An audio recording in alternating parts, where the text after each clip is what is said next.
We're going to call the February 10th, 2026 council meeting to order.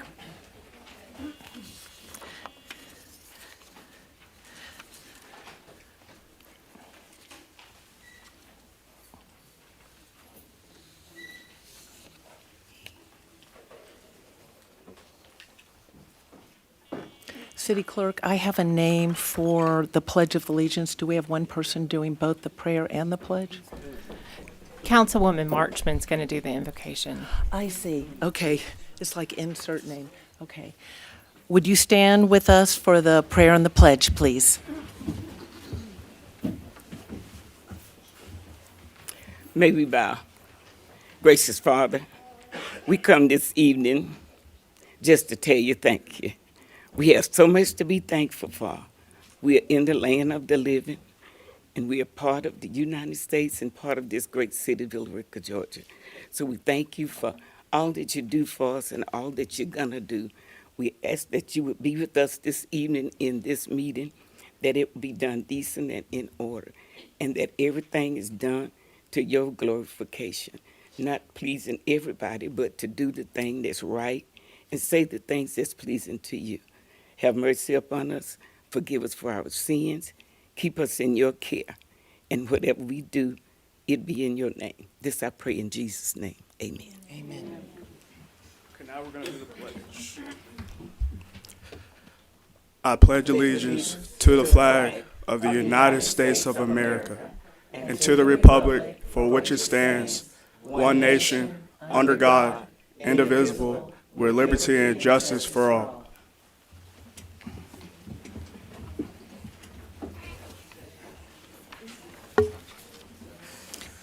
Is Officer Grayson slipping out? I used your first name. Pronounce your last name. Udumbin. Udombe. Yes, ma'am. Did I say? With the N at the end. Udombon. Yes, ma'am. Thank you.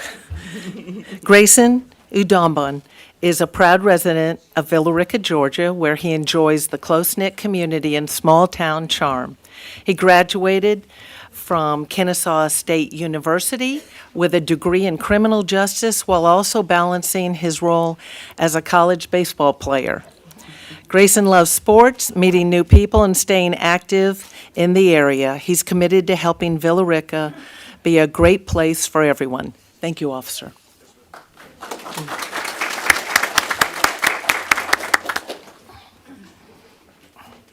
We have just a few ceremonial presentations this evening. Mayor, I know that we are not going to adopt the agenda until later on, but there are a few additional ceremonial presentations to add to the agenda. Okay. We have citizen recognition for James Humphreys and Christopher Self, for actions taken on December 31st. This says 2005, but I'm assuming this is 25, to assist the Villa Rica PD. All right, we'll put that right in under the 25 years of service, right under the employees there, before public comment. Is there anything else that we need to? That is all that I'm aware of. Okay.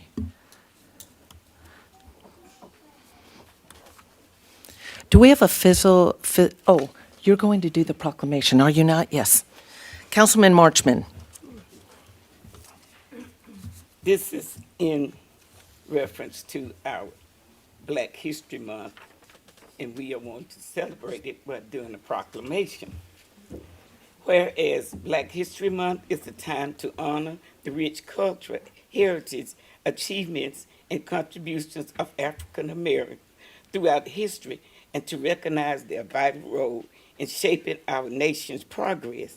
And whereas the actions of Americans of all races demonstrated their commitment to the ideals of liberty and freedom, actions such as those who served as conductors on the Underground Railway, but fought to bring an end to segregation and the denial of civil rights to African Americans. And whereas African Americans, despite their barriers and obstacles have made a tremendous impact on the economic, educational, political, artistic, literary, scientific, and technological advancements of the United States throughout the country's history and continue to do so today.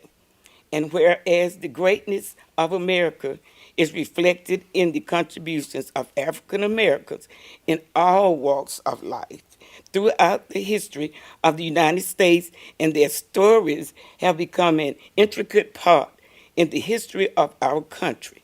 And whereas each February we mark the importance of African American history to our overall story, the lessons, the impact of African American history is an important part of our progress forward as a people every day of the year. And whereas, since its founded, the United States of America has strived to become a more perfect union that embodies the hopes and dreams of all its citizens. Now, therefore, I, Leslie McPherson, do hereby proclaim February 2026 as Black History Month. In the city of Rica, I encourage all citizens to participate in Black History Month events, support Black-owned businesses, and engage in meaningful discussions that promote justice, equity, and progress.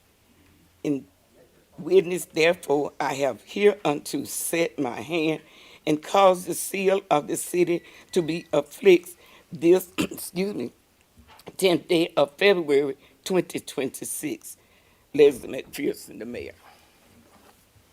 Thank you, Councilman Marchman.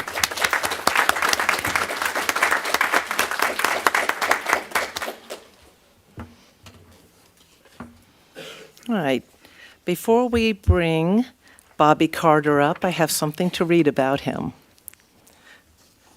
And this is in recognition, you'll learn a little bit more as I'm reading this, the Lego Mini Master Builder Recognition.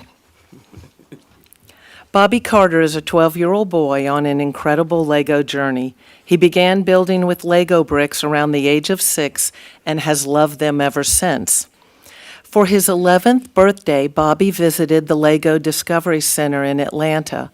On a whim, he decided to enter their Mini Master Model Builder competition, which required participants to create a model on the spot using only the bricks provided. Bobby built a Braves tomahawk to represent his favorite baseball team. A few weeks later, our family was ecstatic to receive an email informing us that Bobby had been selected as a finalist. As a finalist, Bobby was asked to build a model at home and submit a video explaining his creation and why he loves Lego. He chose to build a fully functioning transformer named Scorn. Without rebuilding or taking it apart, Scorn would transform from robot mode into a Spinosaurus dinosaur mode. Is this not like the dream of every kid? This impressive build stood out among the competition and earned Bobby the title of Lego Discovery Center Atlanta Mini Master Model Builder 2025.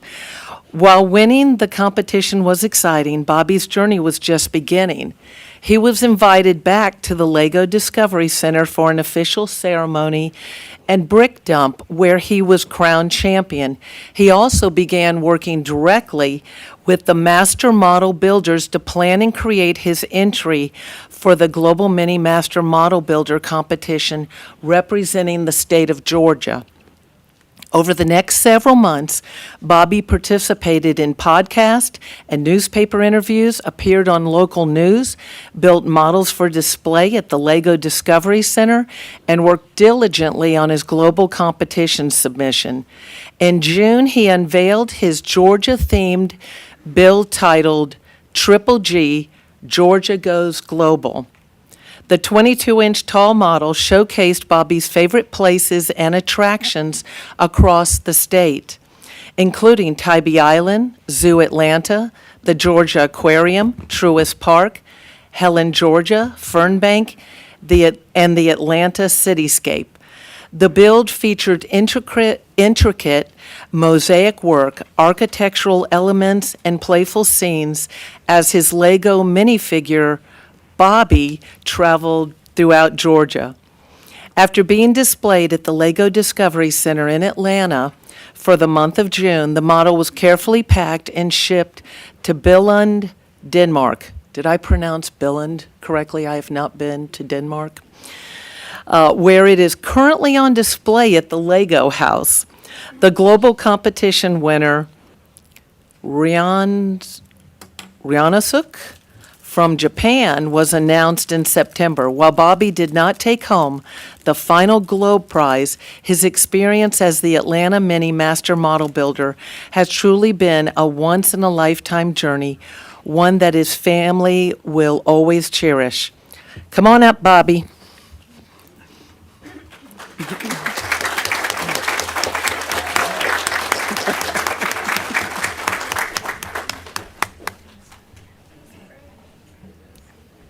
Buddy, like you're famous, and you made Georgia famous too with your scapes. Thank you. What an accomplishment. Okay, so we're gonna do a picture, and then we're gonna have your family. You got family here, right? Come up and get a picture with your family. Okay, ready?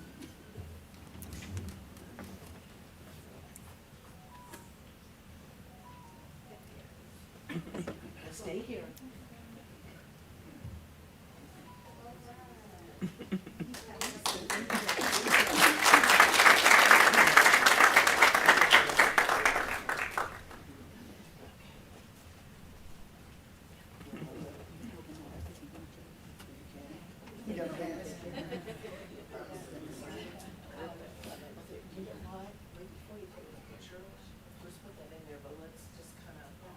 Can y'all see that? Turn it around.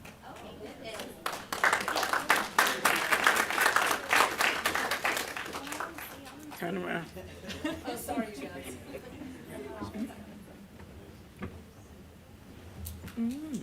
Okay. I mean, you took the time to put this together.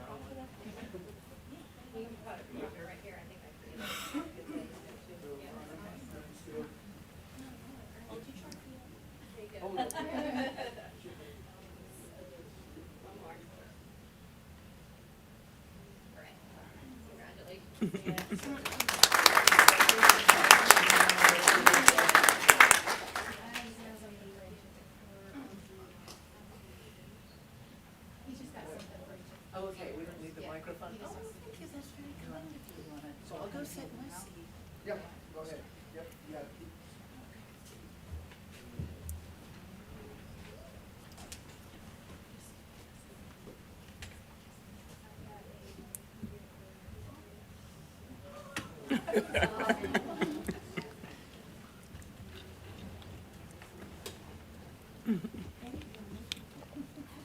You might could get a job at Disney Springs, what used to be downtown Disney, where they have the Lego store and the dinosaurs in the water and everything. Thank you. Looks just like me. Thank you, sweetie. Mine has a gavel. Y'all, mine has a camera. He's holding a camera. That is perfect. Mine's an apple for the school. What, all of us? Okay, For a teacher, I got an apple. down we go. That's sweet.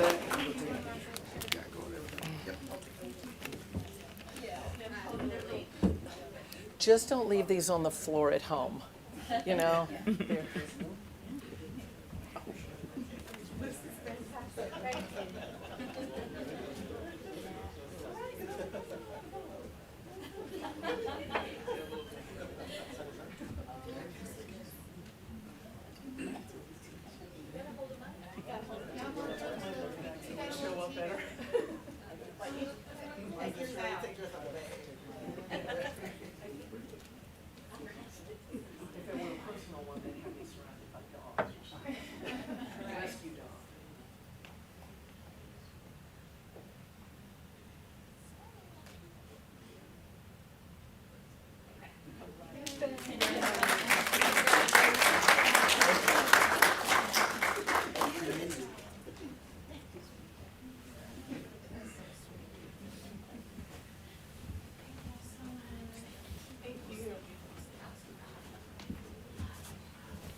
All right, we have a 5-year of service employee recognition.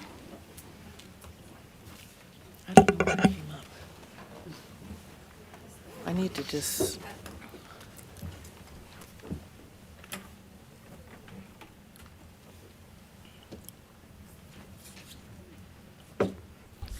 Miss Tiffany, there you are. Okay. This is Tiffany's 5 years of service. Tiffany is professional, polite, and I would say more than anything, patient. She came onto the city of Villa Rica with aspirations to become the HR director one day. And with a lot of patience and us helping support her in getting her accreditation, her certificates. I know Sarah Andrews, when she was here, supported her as well. She was able to get her certification and then become our HR director. And what she has done in the HR department, just when she was the HR coordinator, and definitely since she's been director, is brought confidence, confidentiality, and a sense of family with the employees. You can really talk to any employee and that's been here long enough, and they know that it's a positive change that she has brought within the employees, from the luncheons to the lunch and learns, just their demeanor, her and Danica. I think the employees really feel confident that they can go to Tiffany and Danica with any kind of HR issues or just basic questions. So congratulations on 5 years. You do a great job, and I love you and I appreciate you.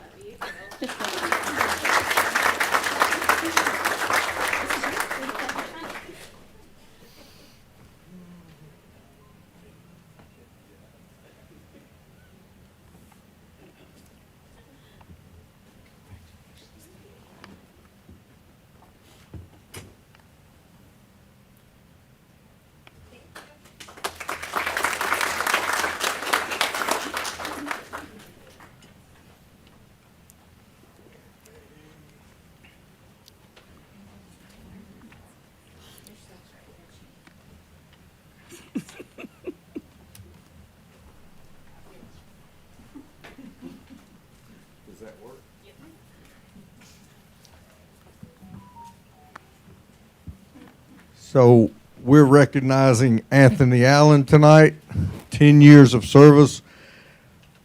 This is how old I am. Anthony was one of my DARE students. So I had Anthony in the 5th grade, both times. Oh, no, I'm sorry.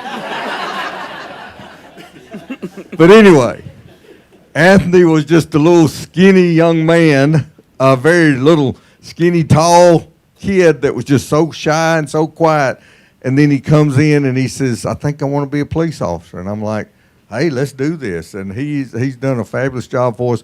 He worked with us full time for several years, and he started a business on his own, and now he's with us part time. He helps with court and different events, and he's always dependable. He does a fantastic job, and we appreciate you, Anthony, so much. Congratulations.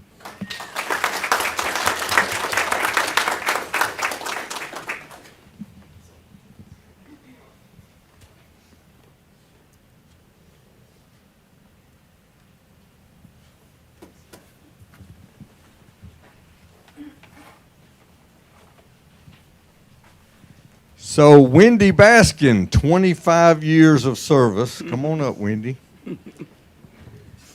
So Wendy is a receptionist. She's held several positions with the department and has helped out in so many ways. Wendy and my wife are big buddies, and so they talk a lot, and I have to be careful because I can't say anything around Wendy to get me in trouble. So, but Wendy has done a lot of different jobs, like I said, with us. Now she's in receptionist. She trains all the new receptionists.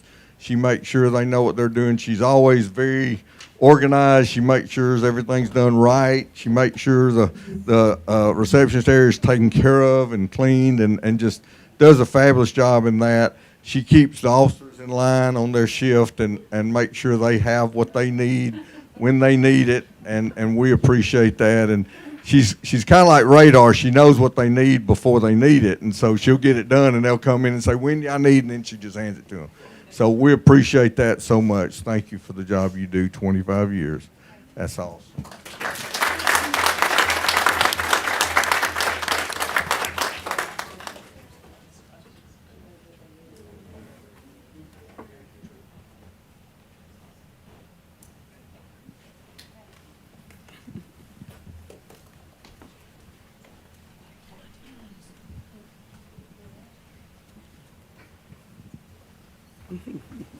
All right. So this is not the chief. I'm standing in for the chief. I'm Sergeant Crawford. We're going to recognize 2 Good Samaritan citizens, and to do this, I'm going to read from a press release based on their actions real quick. Quick thinking on the part of citizen motorists helped Villa Rica Police capture an impaired driver who was traveling more than 100 miles per hour for several miles on Interstate 20 on New Year's Eve. During rush hour on New Year's Eve, a lookout was given to law enforcement agencies in reference to a vehicle traveling eastbound toward Villa Rica in the westbound lanes on Interstate 20 before stopping in the middle of the lanes of travel and turning around to travel the correct direction. At times, the vehicle was traveling more than 100 miles per hour and failed to maintain its lane, striking the median wire several times in at least one other vehicle. As law enforcement agencies flooded the area, citizen motorists attempted to block it in near the exit 24 off-ramp at Highway 61. James Humphreys maneuvered his pickup truck in front of the suspect vehicle to slow it down and eventually stop it, but not before it struck Humphreys' truck in the rear. When officers arrived, the suspect was still trying to flee the scene while Humphreys and another citizen, Christopher Self, were standing outside of their vehicles trying to convince the suspect to stop. The suspect refused to acknowledge officers' presence and would not disengage his vehicle from the drive position and exit his vehicle. So long story short, they finally got this suspect into custody and took it and got him off the road. Now, let me say, we don't usually advocate for citizens to get involved and put themselves in danger because that's what we get paid to do. But these 2 gentlemen that we're getting ready to recognize, they believe that they were protecting themselves and others. As you heard in that, this suspect was going from at least Lithia Springs, I believe Mr. Self said. At one point, he was going down the wrong way, turned in the middle of the interstate, started going the right way, and was doing over 100 miles an hour. So they believe they were protecting themselves and others. So we want to recognize Nathaniel Humphreys and Christopher Self. If they would come up here.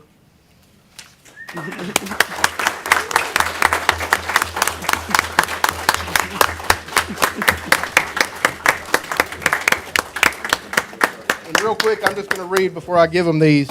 This says Certificate of Appreciation. This certificate is proudly presented to James Daniel Humphreys and Christopher Wayne Self in recognition of exemplary Good Samaritan service and for demonstrating compassion, courage, and concern for the safety and well-being of others. Your actions reflect the highest standards of character and are sincerely appreciated by the Villa Rica Police Department on December 31st, 2025, signed by Chief Mansell.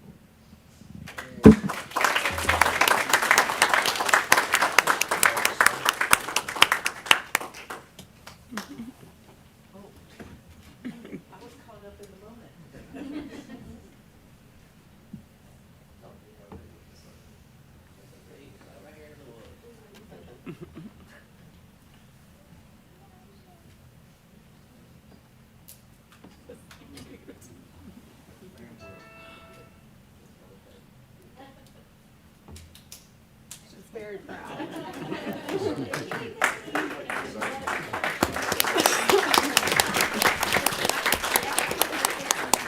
Yes, ma'am. Yes, absolutely.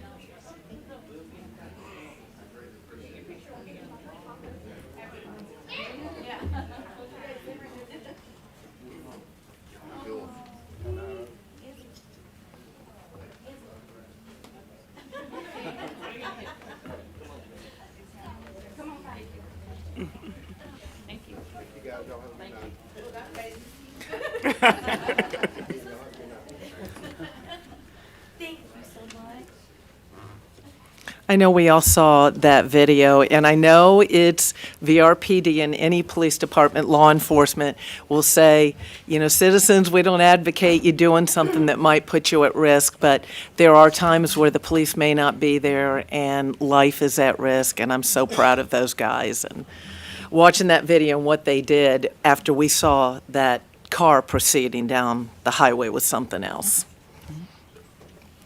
Hey, Chief, So- did you give them an application? Oh, we're going to move on to public comment. No, you got, We ask that you sign in for public comment before the meeting begins. Please have your name and address and hopefully contact information on the sign-in sheet so that we can reach you or give you a response back if, based on a concern you might bring up. And please limit your comments to 3 minutes.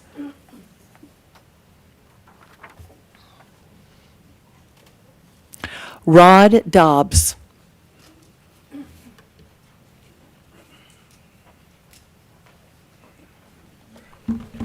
Hello, I'm here. I'm speaking on the American Disabilities Act. One of my subjects that today the lady here, she said that she needs to know more about my the seriousness of my problem. One of my problems is that if I'm 5 feet from you, if I take one step back, I have what they call selective hearing, and all the decibels fall, and I can't hear beyond 5 feet. The city did comply, you know, to try to help me out with a pad today, and it has allowed me to be a part of this meeting, and I appreciate that. I want to get on to some other things. The people of Ward 1, Miss Shirley, you're our representative, and you know I'm your next door neighbor, and you know I respect you highly, even as a mother. And as well as a friend and a really close friend to my mother. I have video on my on a pad at home of you and my mother back in the day singing in the choir, and but let it be known we need to have the people of Ward 1 need to have a town hall meeting and a question and answer with our representative. Because we got a lot of questions, and there's a lot of questions that the people of Ward 1 cannot answer amongst ourselves, but we have to get it from our leader. And we would really like to have a town hall really soon. I got about 1:24 left. I'd like to say this to the city council. What are we going to get done this year? We are VR. We watched them build Dubai in 20 years. They even used 13-year-old princes to add to the vision of Dubai.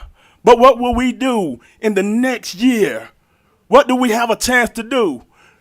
I move around Atlanta. I've been in 38 states in 5 years, and all I watch is the same 150,000 families getting rich in every single city. Walmart, Kmart, 7-Eleven, you know, all the places we go, everywhere you go, you see the same people making all the money. I'm here to say Villa Rica does not have to be that.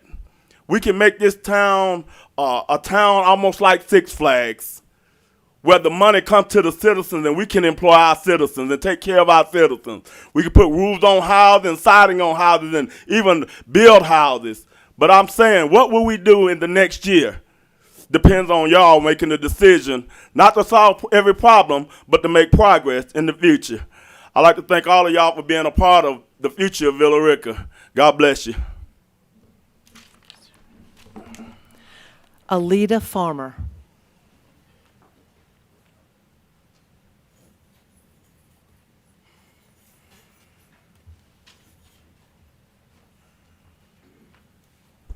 Good evening, Lita Farmer of Villa Rica, Georgia.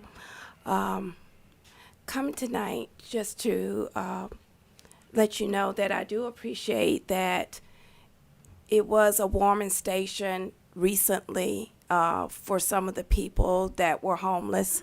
As the mayor know, and as I have mentioned previously, you know, we have a real issue in Villa Rica where people who don't have homes don't have nowhere to go. And since this council and the council prior to this council has been working really hard at finding ways to displace people in Villa Rica, I think it is very important to find some money to put aside for some type of shelter, because as you want to grow Villa Rica, there comes with other things that is important. Making sure that the people here have support and resources within our community. And I know that there's a housing program that the mayor has been focusing on, GIFA, I think I'm pronouncing it correctly. And it has been focusing on different options for Villa Rica. When Villa Rica, I'm encouraging you, the council that's sitting before me, is that y'all look into ways to support the people that, one, are low income, one that is being displaced because of all these projects that's going up around Villa Rica, especially in Ward 1, looking at ways to modify zoning requirements so that we can make affordable houses for people of all economic statuses. So again, I'm hoping that you take consideration when you're voting this year to focus on not only home ownership for people that don't already live here, but for the people that do live here. And there's a lot of people that are in need. So go out and talk to your constituents. You will find that there are a lot of people that cannot afford to live in Villa Rica that has been living in Villa Rica all their lives. So if you're for the people, let's make laws and zoning for the people. Pamela White.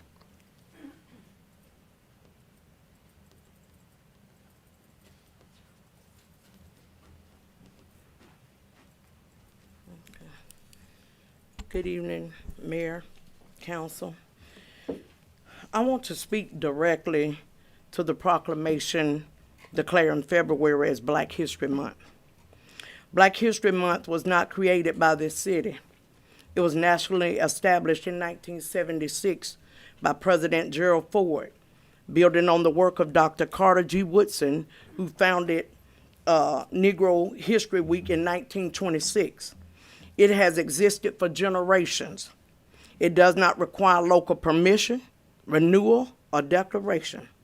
So when the city presents a proclamation as though it is establishing something new, it feels less like recognition and more like performance, especially in light of how this city has treated its historically Black community. Black History Month is not symbolic for us. It is lived history. It is our homes, our land, our churches, our schools, our elders, and our children. A proclamation cannot replace inclusion. It cannot erase exclusion from decision making. It cannot cover policies, ordinances, zoning changes, and infrastructure projects that have disproportionately harmed Black residents, particularly in Ward 1. When words honor Black history, but actions undermine Black lives, the message becomes hollow. Black History Month does not need to be declared in Villa Rica. What this community needs is accountability. What we need is transparency. What we need is equity in practice, not just in proclamation. History is not honored by statements alone. History is honored by just governance. For the record, I respectfully request that the mayor amend or redact any language in the proclamation suggesting the city of Villa Rica is declaring or establishing Black History Month, which has been nationally recognized since 1976, to ensure accuracy and integrity of the public record. The problem is nothing with being recognized. But we've been here for how long? We know that this been enacted, like I said, since 1976. And then to have Ms. Marchman respectfully to read a declaration that you know, I don't want to be accusatory, but that don't seem like it that it came from her. And Mayor, with your name being attached to it, and she said, Leslie McPherson, I think it needs to be either redacted or amended so that if anything come up about this proclamation, the records can clearly reflect that you did not read the proclamation that Ms. Marchman did, and that it needs to be corrected. Jeremy Brown. Amy McCoy.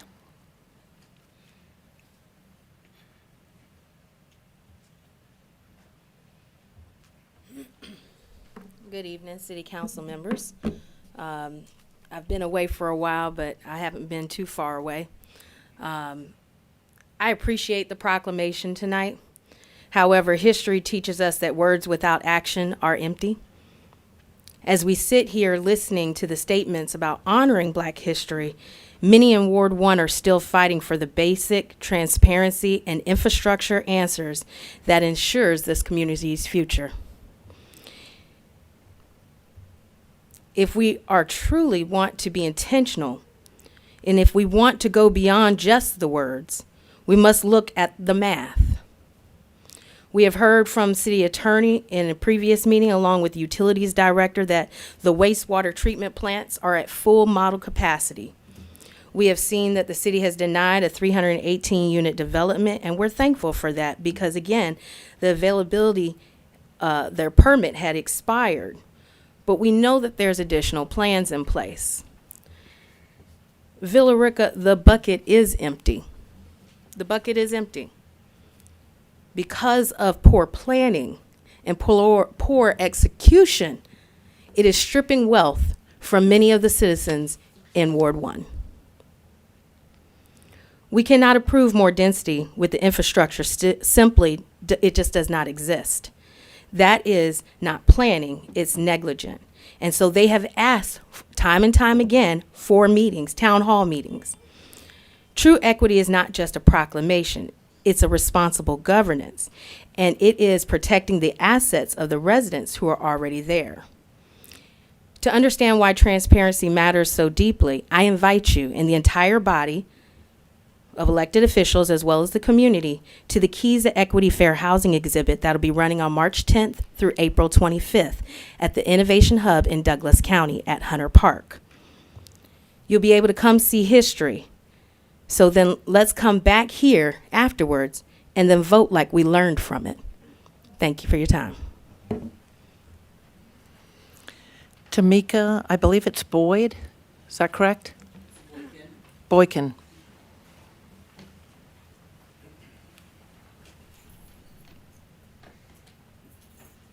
Good afternoon. I want to speak. My name is Tamika Boykin, and I live at 201 Edge Road. I'm here on behalf of the residents here on Edge Road, and I appreciate the opportunity to speak to you all today. I understand completely the importance of infrastructure and growth, but I also want the city to consider we are residents.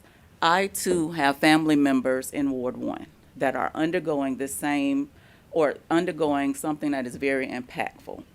We get a notification of the information that additional built parking lots directly across from our home is in the planning or on the table for discussion. One of the concerns that I want to raise is the quality of life that we will have. Edge Road is already extremely busy. We have tons of tractor trailers that frequent that road. What about our property value? What about the property that we are paying a lot of money to the city to stay there? We want to be accounted for as you all make these changes. What are we trying to solve with creating additional parking lots? Do we want a community or do we want an industrial street? My concern is I want a residential property to where myself and my neighbors, and some of them are elderly, can come home without being worried about what's going on in a parking lot across the street. Again, I ask the question, what are we trying to solve? I think that will conclude my statement. Thank you.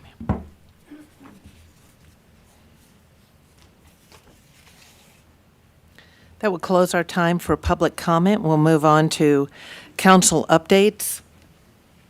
Council members, any updates for your ward or something else? Okay, then I'll just mention briefly that I want to give a thank you out to, when you consider prior to this past lovely weekend that we had a weekend with fears of ice and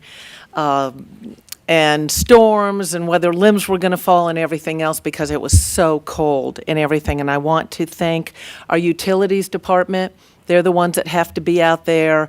If a pipe busts for water or sewer or anything else, no matter what the temperature or time of day, and they have to be prepared to do that and be on call. Also, our public works to deal with the streets to make sure if there was icing. We did have some black ice in various locations. Thank goodness we did not get the worst of it as some areas did.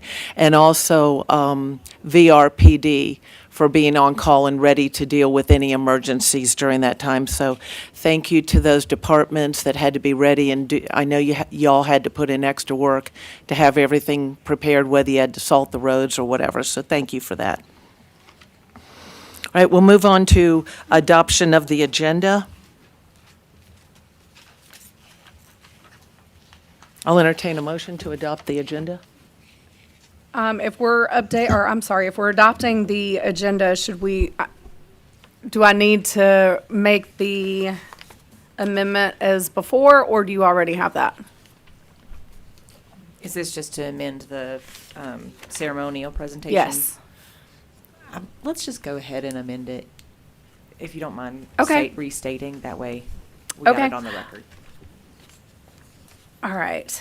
I move to adopt the agenda with the amendment to add citizen recognition for James Humphreys and Christopher Self for actions taken on December 31st, 2025 to assist the VRPD. I'll second. We have a motion and a second. All in favor? Any opposed? Thank you. That is unanimous.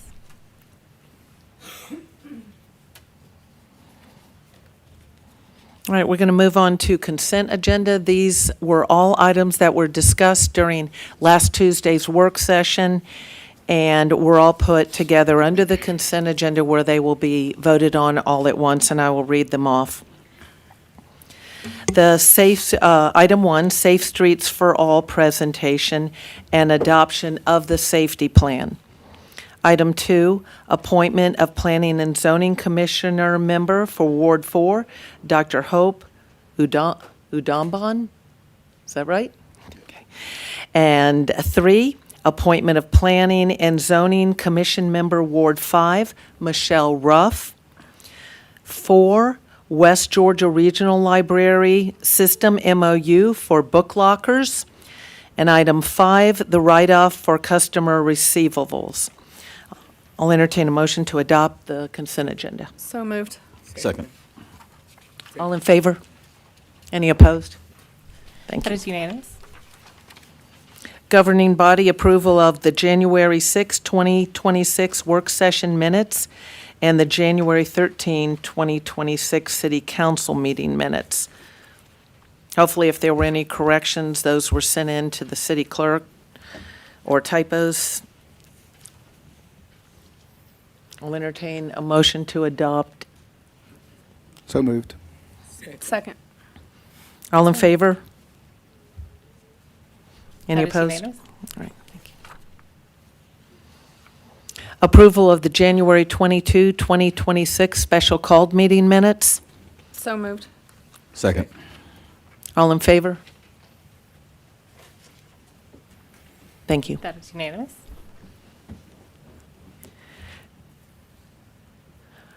Item 3, Sumter Local Government Consulting. Yes. Excuse me. On January 22nd, 2026, City Council had a special called meeting where we were introduced to a gentleman with Sumter Consulting in regards to the potential assistance with assisting the city with a city manager search.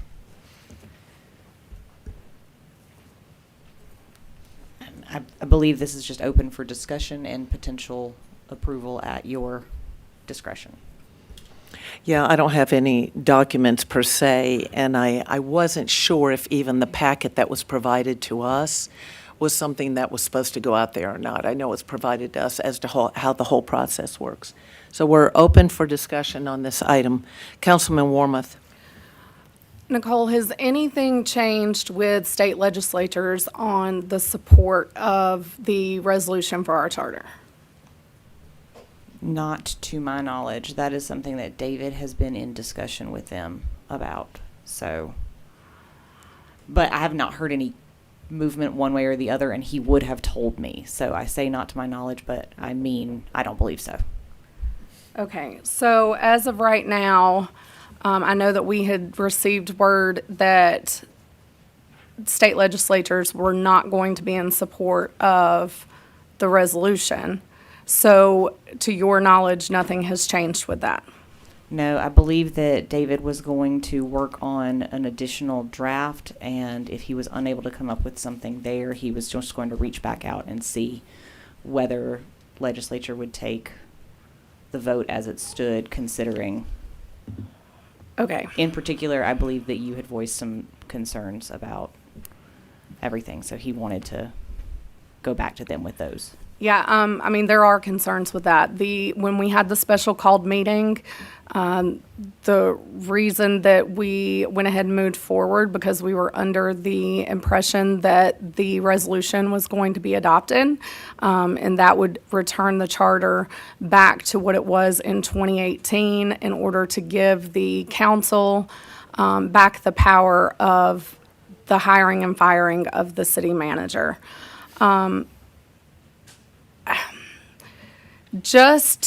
All right, so the House Bill 1487 was passed by legislation in 2024. The adoption changed Villa Rica's charter, so the city manager no longer served at the pleasure of the council, but instead shall serve the pleasure of the mayor. One person, not the entire council. The mayor alone has the power to hire and fire the head of our entire city, and that person serves at the pleasure of the one person who determines if they have a job from one day to the next. Now think about that. The mayor described her experience during the January council meeting of when she was first elected. She had a city manager that refused to work with her, and yet she had no authority to remove that city manager. Well, now there is the potential of having the opposite issue, where the city manager could refuse to work with any of the 5 council members, but none of us have the authority to remove that city manager from their position. The power is given to one person who could potentially control the entire city's operations through a city manager. The beauty of democracy is that the power does not lie with one person. A vote of the majority would make the decisions for our city. Even though the resolution was unanimously passed by council last month to return the power to the council, we have been informed by state legislatures that they have expressed that the resolution will not be supported because the mayor has shared with them her disapproval, which she has the right to do. I cannot agree to move forward with a consulting firm so long as Villa Rica's resolution to amend our charter will not be supported. To enter into a contract with a consultant would be a waste of taxpayer money as well as time and effort for all involved. With the current charter in place, the city will undoubtedly miss out on qualified candidates who would have no interest in a city where there is a lack of job security or fear of retaliation. This would be unfair to anyone who may be hired for this position. And let's keep in mind as well that neighboring cities are also a weak mayor system. I cannot stress enough how much the current charter is failing in so many ways. After rewatching January's council meeting and a conversation with the mayor to confirm, for the mayor to support the resolution, the compromise is to allow the mayor a vote. This directly contradicts our city charter. Section 2.16 states, the mayor shall vote only in case of a tie. Villarica's government is a weak mayor structure. I would like to ask one question. During our January council meeting, Mayor, you had described your view of the former mayor and former city manager's misconduct. So if you were back here in my seat right now, would you approve for the mayor to have a vote in hiring and firing of the city manager? And let's keep in mind as well that this would affect any future council and mayor. So would you agree to allow the mayor to have a vote in hiring and firing? I think when you have this many people participating in it, for a mayor to have a single vote is not some great amount of power. In fact, it's odd. Different cities have different charters. The system, we had changed the charter even back in 2018. We have altered our charter. So There you- have been but you're- amendments to but the you're- Constitution. But you're wanting to amend more than just the hiring and firing of the city manager, correct? You're wanting to amend section 2.16 that states the mayor can only vote in the event of a tie. So you're wanting to amend the charter in more ways than just one. Well, the charter was amended last year. I understand, but that's not what I'm If we were to amend asking. it, it wouldn't be about having a vote on every item, but to have some say about who is hired as the city manager. And in the case of everything, not necessarily shutting down, but when you have a mayor that's elected citywide by the people. Now, I've been in the council seat. I know what it was, and to participate in helping with the mayor, and hiring a city manager. And the mayor did participate. I was on city council. The mayors prior to me did participate when we went through the resumes and narrowing them down. The really interesting and nice way that we're going about it this time, that we all agreed on unanimously, is that we would hire a consultant agency who comes and speaks to all of us and each one of us individually, and then talks to our department heads, and they take that information of the feel of what we're looking for in a city manager and helping them work through the candidates that they're seeking to recruit. So it's not like the mayor's going out and plucking somebody out and saying this is going to be our mayor, but I'll also say that even in trying to hire a well-qualified interim city manager, the council was also able to override that. So on 2 occasions, the council still chose that that person would not be hired as the interim. So that's kind of that balance.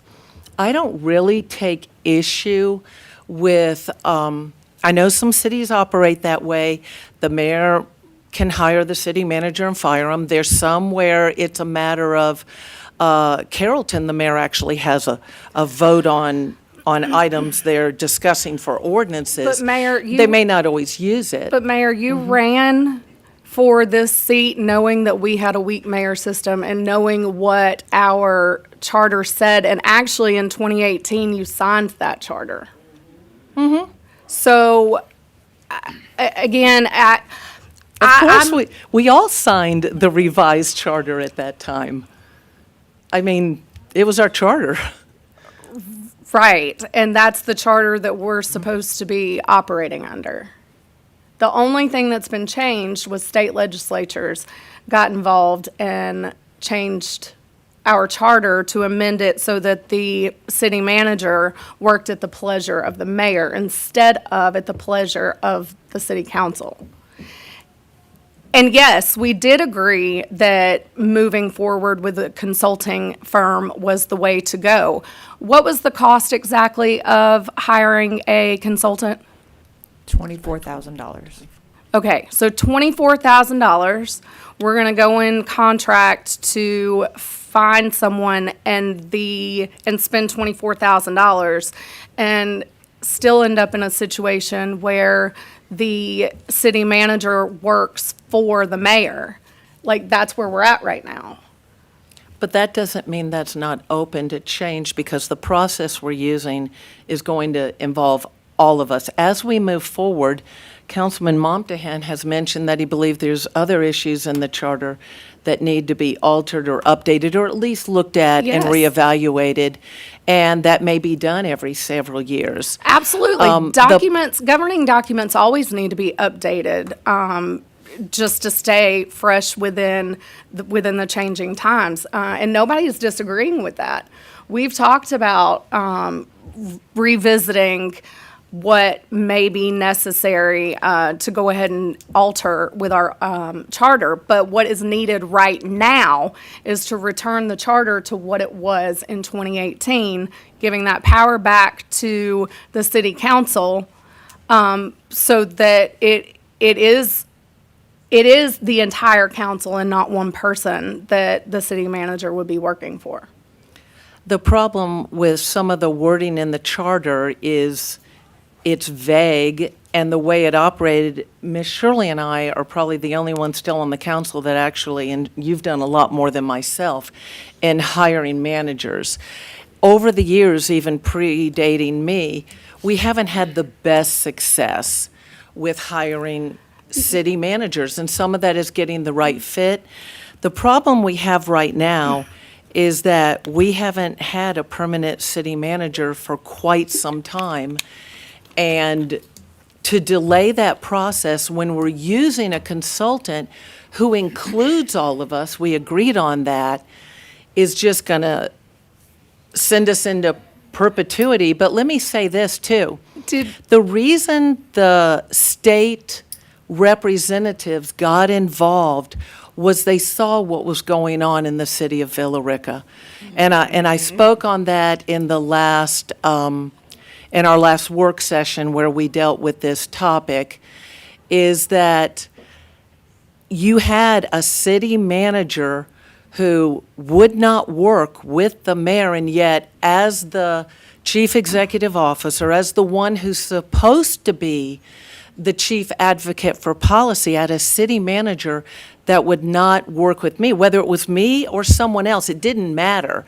And then tried to then violate the charter and hire the former mayor on as deputy city manager when he didn't qualify for the minimum standards, and they violated all the hiring policies.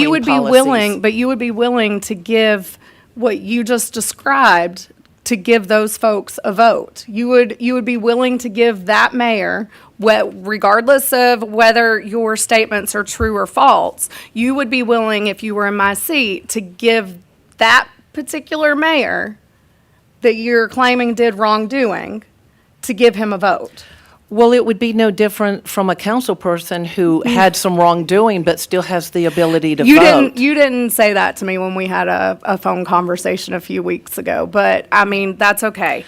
Well, I've also heard the comments about how it's way too late. We should have already had this done. We should have had a city manager, that I should have even talked about candidates during the middle of the election time. But all the consultants I talked to, including the recent one, said, it's crazy to be trying to hire a city manager when you have several of your candidates up for election. Most people wouldn't even apply. They'd be waiting to want to see how the election turned out and then come, and those would be the people they'd communicate with, because that's who they would be working with.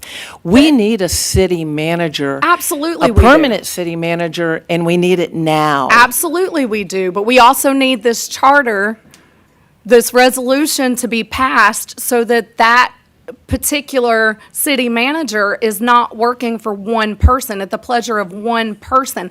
And if I remember correctly, if we sign into a contract with the current charter, that would be the contract of which that city manager would follow, correct? Underneath the current charter. So again, if we hire a permanent city manager now, they would be hired underneath the current city charter. There's a lot of things that, I'll be honest, I did not quite realize the impact that this change with state legislatures would have long-term. And it is so incredibly important that we're looking at cause and effect here, because while you're pushing to be able to have a vote, if it were implemented to give the mayor the power to vote on this, you are affecting future mayor and council.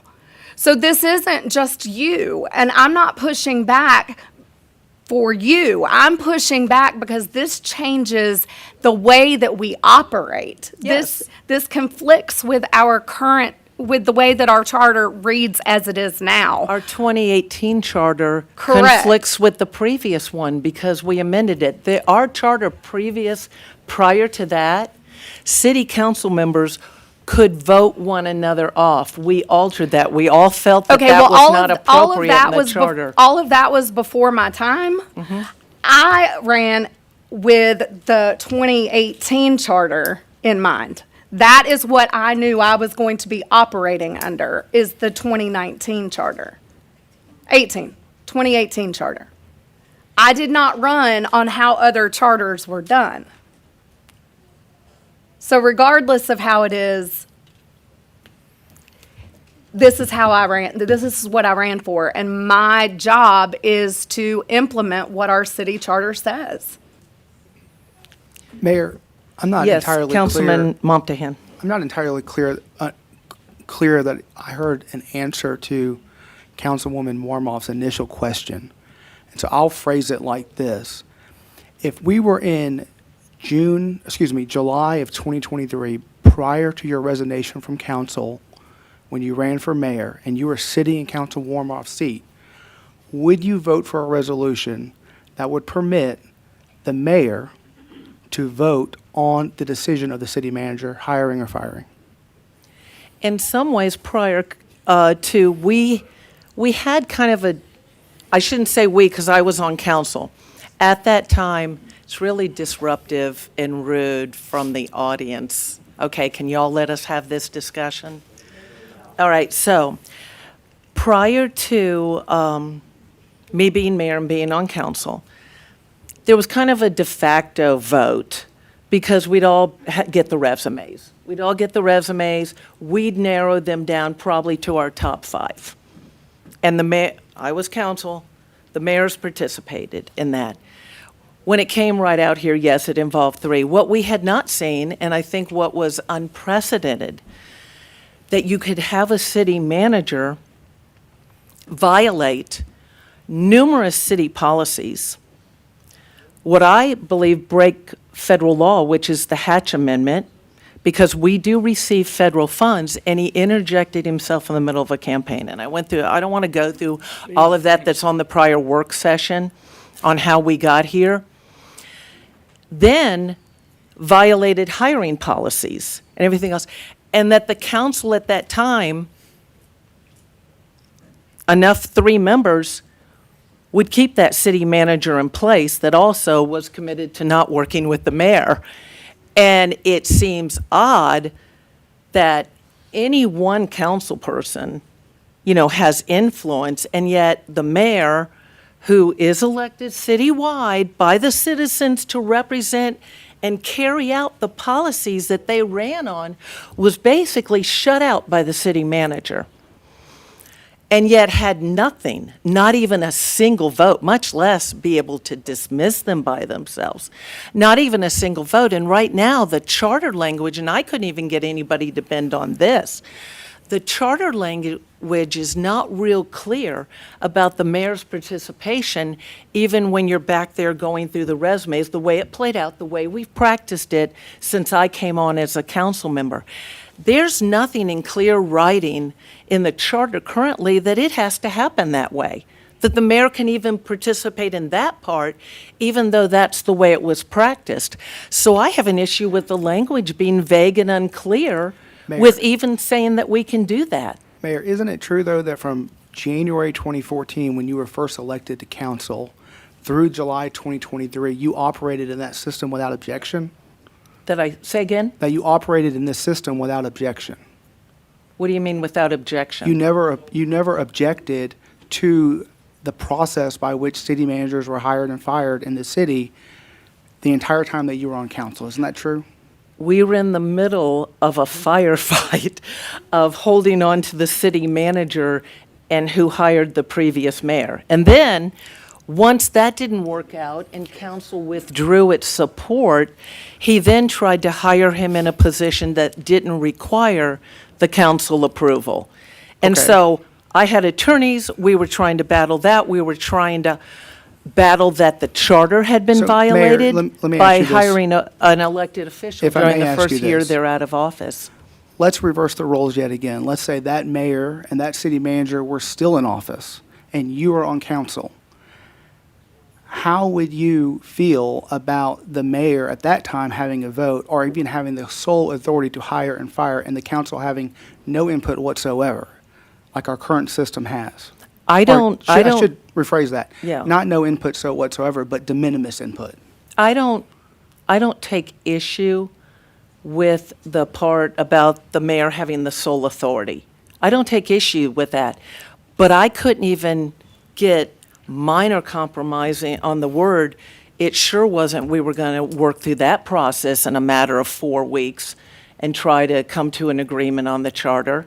I've sent my concerns to both of our attorneys. I have met with several of you on council about my concerns because of what played out for a mayor. It doesn't matter who it was, what played out for a mayor if they had a city manager that, Can I wouldn't just, even work can I with them. just ask if, hypothetically speaking, the mayor were given a vote, that makes 6 votes. What happens if it's a split vote 3-3? Because as the charter is now, the mayor has veto power, which the council does not. I think you know the answer to I that do know the question. answer, but I'm going to ask for the public. But the answer is that you would be in a stalemate. Nothing would be able to happen in that instance. So that, again, is where the problem is. In any sort of board, it is designed to have an odd number so that you don't have a tie. And the mayor is allowed veto power that the council does not have. The mayor is allowed to vote in the situation of a tie. That is the only time the mayor is allowed to have a vote. And a tie for the public would come if somebody abstains or if somebody is out. And then at that point, the mayor would have a vote.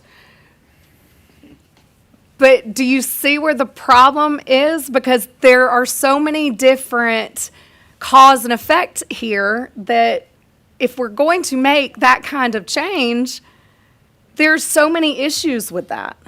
So why don't we work out those things just like when you have diplomacy with people and you work out a compromise? I mean, it happens all the time at the federal level, state level. We have to do it too. And we have to have a meeting of the minds where even when it came to getting rid of the city manager, it took a long time before there was a third vote there. But why can't the mayor do that anyways? Do Why what? Why can the mayor not speak to the council members and come up with the compromise then?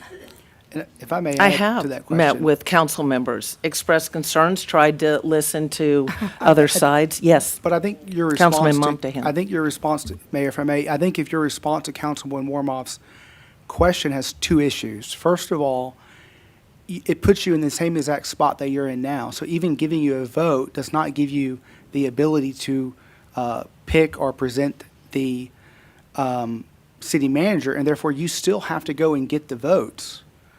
Well, I don't have to. As we say in politics, you have It's to whip the where- votes. It's where those votes come from. But the other thing that I mentioned to be considered, which I also sent to the attorneys, and this is something, the way they practice in Douglasville, and I'm just looking, I think we should look at what other cities do. Mayor, How do if I they may. handle it? In that case, and you guys know, because I brought it up in a meeting, about even the mayor being able to present the candidates. And Mayor, You if I can may, still I- say but no. I still think that's that's my second issue with what your previous response was, is that we hashed all this out pretty well in January, and we never actually got a proposal from what you would like to see. And so you're asking us to compromise when we don't even have an offer. You're asking the council to essentially what, as a lawyer, I tell my clients do not do, and that is bid against themselves. And so this is the issue. We haven't heard a proposal from you as to what you desire or what you would like to see. No, because that it's can something that initiate we would, negotiation. we would have to meet together and at least discuss that. But if you'll recall from that last work session, when that particular resolution was discussed to go to the state legislators, is the council at that time was not even willing to compromise enough to verify that some of the wording in the charter would say the way we practiced hiring the city manager for all the years Are you prior. referring to the January meeting? Are you referring, okay. And that's because legal counsel, for all intents and purposes, told us that that language was superfluous, that the definition of council included mayor and council. And so adding mayor and council is like saying mayor, council, mayor again. Well, you yourself said that it needed to change throughout the charter because there's times where it says council and it means all of us, and there's time when it says council that it just means the 5 council members. Correct. And that However- was a weakness in the charter that needed to be altered. Correct. That was However, you because saying we that. only have until March or April when the legislature's in session, I didn't think it was prudent to hash all that discussion out and to come back and revisit that at the more fully throated review of the charter later this year. It's also, I believe, hard to try to do this part with language and wording and exactly how we're going to do it. Can the mayor present a candidate? And it didn't look like there was any room to even negotiate when even slight clarifying language that I asked for was ignored. I thought, well, if I can't even get that, I'm certainly not going to get agreement on anything further than that. That was just clarifying language. Mayor, if I may ask another question. In October, at the October workshop, isn't it true that you agreed to the charter change? When Mr. Mecklin presented the information, were you not one of the ones that were in agreement with the charter change at the time? When are you speaking of? The October workshop. The October workshop, and I have addressed that as well. I believe I sent it to Councilman Warmoth, probably not the rest of you, because she and I had discussed some of this. And I had said at that work session that I didn't have a problem, no lie, to going back, to the prior language. And then I told them, I said, what I hadn't thought about was what happened. That would just had to do with, we were talking about, I think it was like the hiring. And I started thinking back to what had happened with the previous city manager. And I said, it's not just the hiring. It's what played out then was the mayor had zero say, zero about the dismissal of a city manager. And I thought, it's not just the hiring. We have a bigger problem here. And it's not a hypothetical story. This story happened. This story played out in front of the citizens. They were about ready with pitchforks and torches over the fact that we were still hanging on to that city manager after all he did. We saw it. We were a dumpster fire. And that doesn't need to play out again. And the mayor should not be left with nothing on that person they're supposed to work most closely with. Had I seen that back when I was on the council years ago? No, because we'd never seen it before. Didn't even imagine that a scenario like that could play out and that a city manager could do so many things in violation of the charter and city policy, and yet council members still hold on to them There were 2 votes. Had there been 1 vote, we wouldn't have had 6 months of a city manager who was not going to work with the mayor that was also elected by the people. In fact, elected citywide by the people. Zero authority But again, to get rid of the fact- manager. But the situation that you're promoting, for a lack of a better word, in this scenario, actually makes that situation worse, because if, let's say you weren't the mayor and it was the previous mayor, and then that mayor can simply say, you would not, that mayor could say, well, I'm the mayor and I can hire and fire this city manager, and therefore I don't have to compromise with the will of the council. I don't have to have a conversation with them. I can do it as I please. And so if we applied this If they didn't current rule- override, and the council has proven that they can override, it was done last summer. Sure, but you're still vesting so much power in the mayor in this certain situation. And one of your major points is that the scenario in which you're concerned about existed. And I wish when we met together in your office, you would have been willing to tell me how, well, and we could have did. hashed a lot of We had this much out of this conversation at that time. with when the resolution, and even because at the that thing time, is, Mayor, even at that time, I told you exactly the scenario I said, that even if we give you a vote, and we give you a vote where you don't even have to have a second, you still have to get 2 or 3 additional votes. I told you that exact scenario. And so, okay, and so we had this conversation. So you knew how what I felt on it when it came. you were very January. limited in what you were willing to say, but that was there. Well, Mayor, We're at the here. same time, back in So- October, you told us all that you were in favor of this resolution change, and you were limited then. So I guess you learned additional facts that caused you to change your mind. I And did. so I think I'm It entitled to was- that as well. You are. There were some additional facts and going back and looking at history and what had happened. So the advantage of using the consultant, hang on one second, I promise, be right there.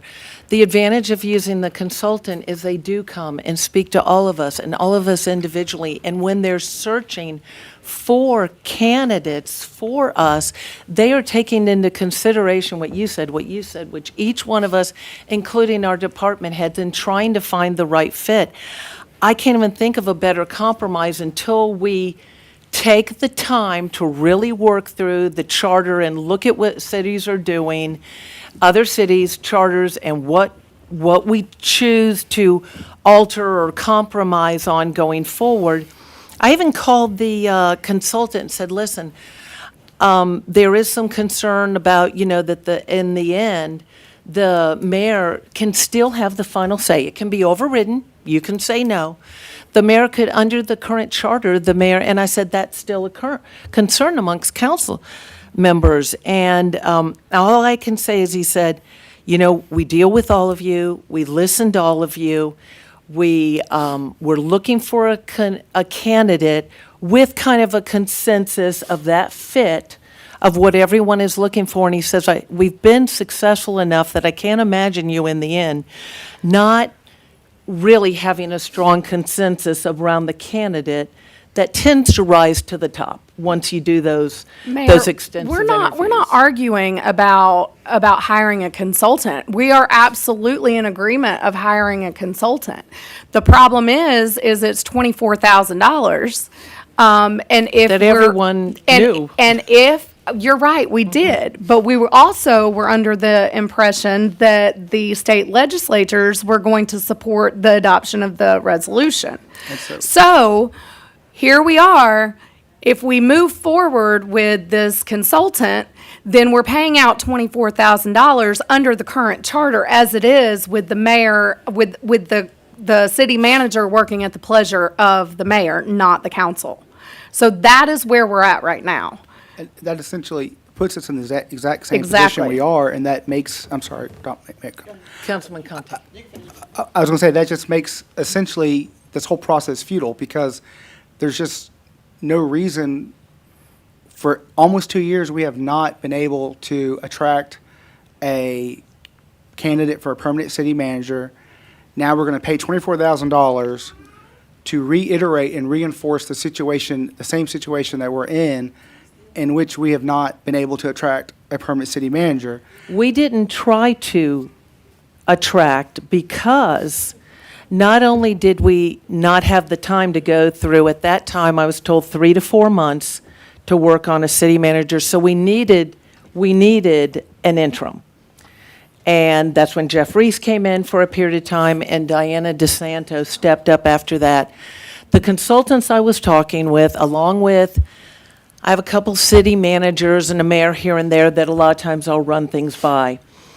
And I would say there was extremely strong consensus that Villa Rica needs to kind of get some smooth sailing, right? Because we had basically a firefight for a period of months there when the manager was still here and hanging on. And that it was going to be hard to attract a new candidates right after that, right? Because they're thinking, oh my goodness, they're in upheaval there. And it came with strong recommendation to kind of smooth things out, come to some consensus and agreement on things and, tamp down on the firefight because the manager was now gone, come together. And that at that time, go out at least 6 months or whatever. And we thought one of the interims we thought might step up, to be the city manager. But after the probation time, she decided not to stay. And we had 30 days notice, which meant we also couldn't carry out the search for a permanent because we had 30 days. And it takes 2.5 to 3.5 months, just depends. So we couldn't carry that process again without an interim, and then we went right into election season. Councilman Conte. Thank you, Madam Mayor. Just a couple of things I want to address. During the work sessions and also at our city council meeting, you've mentioned a couple of times that you have a strong indignation to feel the way you feel and to advocate the way you're advocating and to block pretty much the unanimous vote by the council to change the charter back to the originality because you're representing the entire city because the city votes for you. Let me go on record stating there are 5 wards that accumulate and make up the city of Villa Rica. If all 5 council members are voting for the charter to be overturned to the 2018, that means we are the city. That means the city is voting. That means all of the council who's representing all of these constituents from Ward 1 to Ward 5. If we're unanimous on this specific issue, that is the city. The city is speaking. So I don't understand your stance on that and where that has any type of fortitude to continue to advocate that that's why you're voting or not voting or supporting the unanimous vote to move forward with moving the charter back from 2024 to the 2018. And then you state also that, you're in council or in advisement with Douglasville and other mayors. That's great and all, but at the end of the day, we are VR. We don't care about what the other cities are doing. We care what the constituents want for the city of Villa Rica. No, it's and for just all looking- of us, respectfully, Mayor, for all 5 council to continue unanimously vote and state that this is what our ward wants, these are what our constituents are coming to us and asking us to fight and push back so the people have a voice. The people are VR.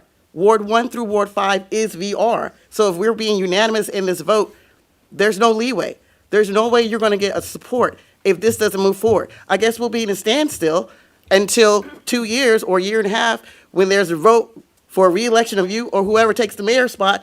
And if there's a new mayor, then hopefully the council could work with that mayor. I'm sure the city and the constituents, we've waited 2 years, they'll wait probably 2 more.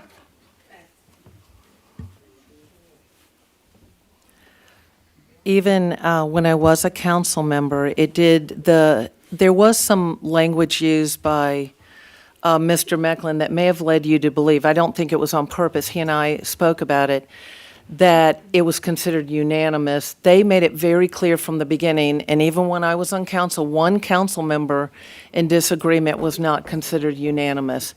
And it is true that I did not support the resolution because I think it leaves the city mayor, whoever that is, and I am talking about going forward, in an extremely vulnerable position, having no say. I mean, verbally, you could talk all day, but you really have no say in who's getting hired or fired as far as authority. Mayor, was the charter change in 2024, was that unanimous by council?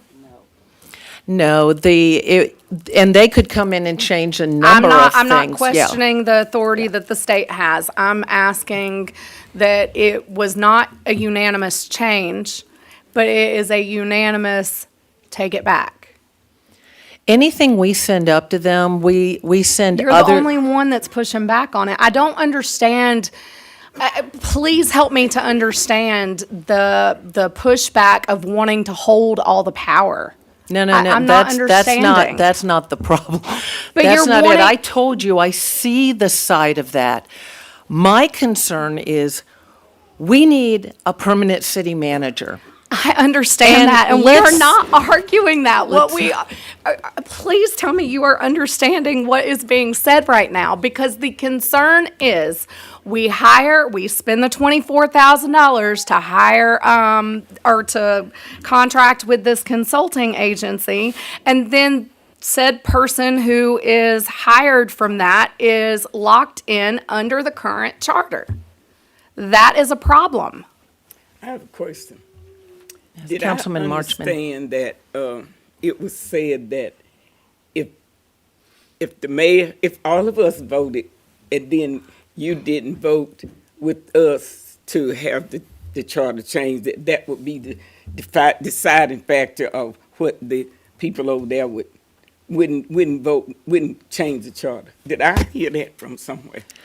It has to be unanimous Yeah, amongst the with governing us body, and you. including the TAD. The other things that we sent up to them that had to be approved at the state level, they're looking for unanimity amongst all of us. This would be a really good opportunity for us to be united in this. That's what I was saying. If the mayor voted with us 5 to change it, then that would give them some leeway to go ahead and change it back to, like, I think I heard that. They Am I- won't until the mayor is That's in what I'm agreement. saying. That's Right. the question I was thinking that's what I heard. Right. Is that correct, But- Nicole? But this is a great opportunity for that unity and for us to work together and to do exactly what it is that what you're stating right now that you want to accomplish. We want to accomplish that too.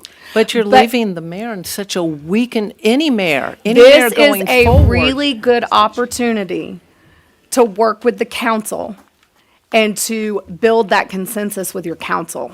This is your opportunity to make that happen. So why don't we, since it involves all of us, hire an attorney with a consensus? It's not the city, it's not me hiring them, it's all of us together, and then let's hash out and work out and take the time to figure out, because I We have am until April. reticent to leave any mayor in the position that We can I do found that. as a mayor to come in. But we are on a time limit here. We only have until April to make it happen. And if we don't, we have to wait until the following year. That is true. That is true, and this is February. But we were trying to change something in just a matter of weeks like this without even considering, should we even allow the mayor to present the candidate? Should the mayor be allowed to have a vote? Should there? Why, We why, don't- we why haven't do even you, had why time do you to have meet. pushback with the council making a recommendation for the city manager? I don't understand that either. Say again? You just said that the mayor makes the recommendations. Well, why can't, a council member as of right now can make a recommendation as well. Why would you want to take that away from the council? No, it's not the same thing. It's where the mayor would actually present the candidates. Why The can council why could can the vote. council not present the candidates? The council can't. Again, you're talking about taking powers away, and the more There might- if hang you on, can- the more we discuss this, the more that what you're wanting is changing, because it was, Attorney Mecklin had prepared a document to try and satisfy what your concerns were, and that document was not going to satisfy that. You are now you've asked for a vote, and now you're asking to only be the only person to be able to bring that candidate forward. So I'm to not present asking the it. candidate. I'm presenting You're it wanting- as an Okay, I'm options sorry, to I said be. the wrong word. Options to be considered. What I meant is that you're wanting to be the only one to present the candidate. But right now, the council can present that candidate, or can present a candidate as well. But what you're asking. We never have. Hang on. What you are asking is for the council to not be able to present the candidate, that only the mayor can present the candidate. No. So we keep changing the powers that you're wanting for the council and the powers that you're wanting for the mayor. No, not changing them, looking at various options, not coming down saying it should be this or that. That's why it takes time to work through altering your constitution or your charter. It did These are not just take, options it to only be- took, what, a month, 2 months to change our legally governing documents to what they are right now. So I feel like we're just going in It's not circles. dogmatic on any one point. It's to look at, and to Councilman Conte's thing, it's not about copying another city, but, we pick up ordinances and ideas from other cities. We pick up ideas on economic development. It's not necessarily copying.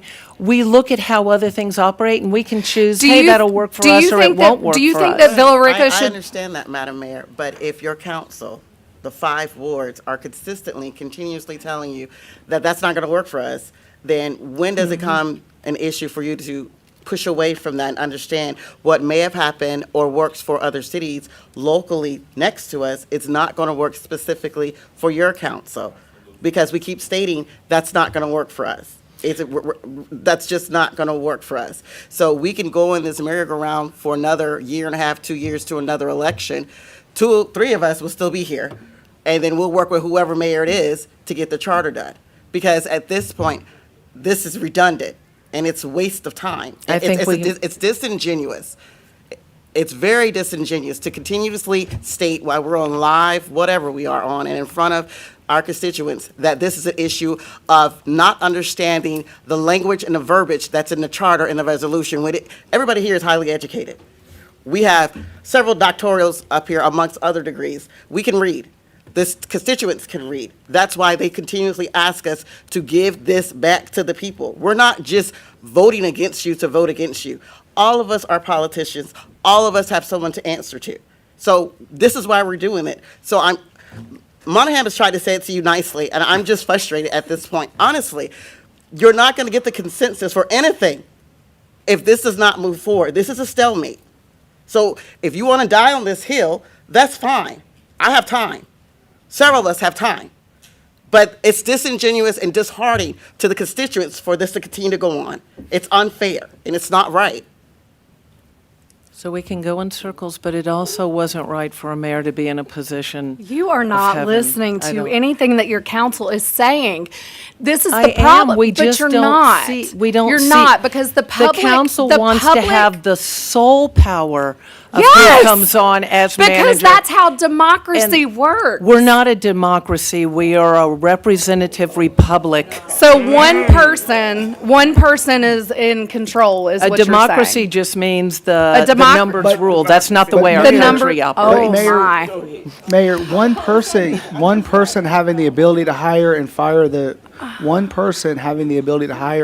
the city manager is not a representative republic But I- either. No, that's a policy set in our charter. Yes, we're all elected representatives. I didn't say I was dogmatic on that. I'm trying to find somewhere in between so that the mayor isn't left And yet powerless in that goes particular. Back to one of my original points is that we have not yet heard an offer from you as to what you would want to see.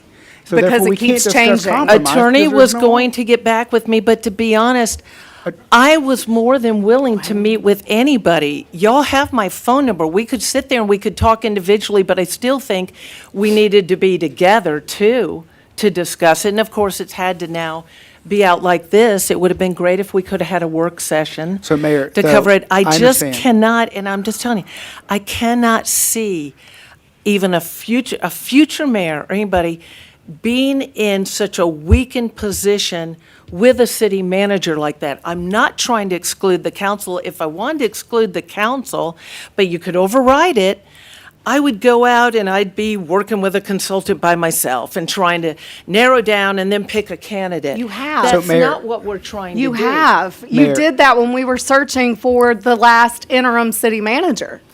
We had always agreed that we would use a consultant for the permanent city Yes, manager. and with the interim city manager, you used Sumner as well. To a degree, To a and then- degree, but then you still ended up choosing a different candidate who was not even with Sumner.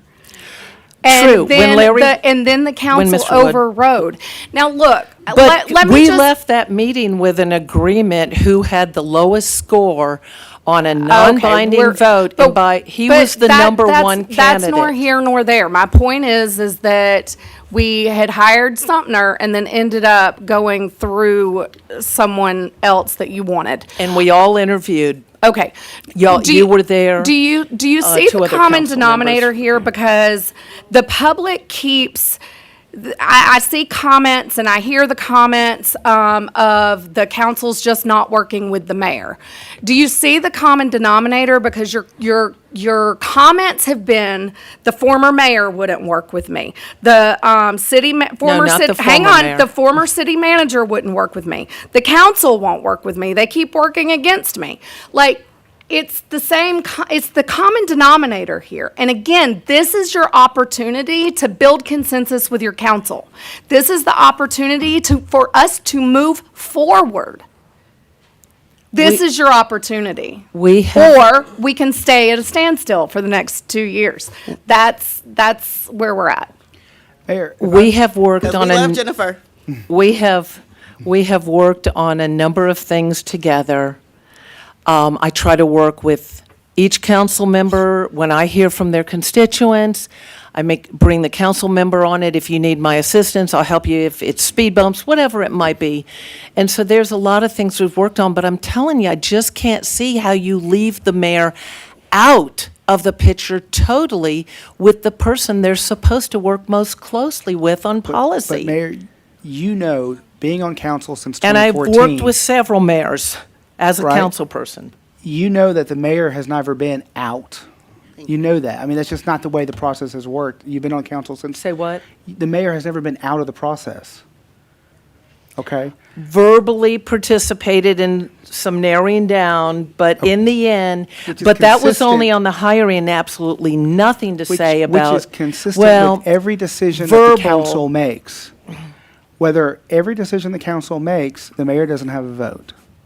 Whether it is to hire a new, purchase a new F-150 or purchase real estate or. We probably, I'm sorry, I know we probably need to wrap this up, and I'll say, and if we need to meet some more, and I'll tell you why, I just feel bad about the people that are here for the public hearings, and they're having to sit here for hours and hours. So I want to make a If we motion. can at least come to a consensus that we'll continue on in some dialogue, I'm gonna- because we really are going in circles. I'm going to make a motion.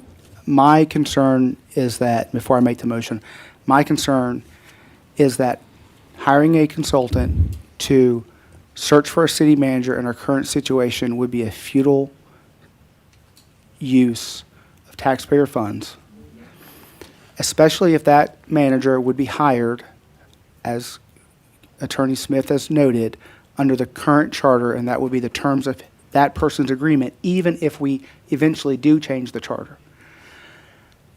I would like to hope that the legislature can continue working on this issue and then see that 5 members of this council have asked them to revert our charter back to the 2018.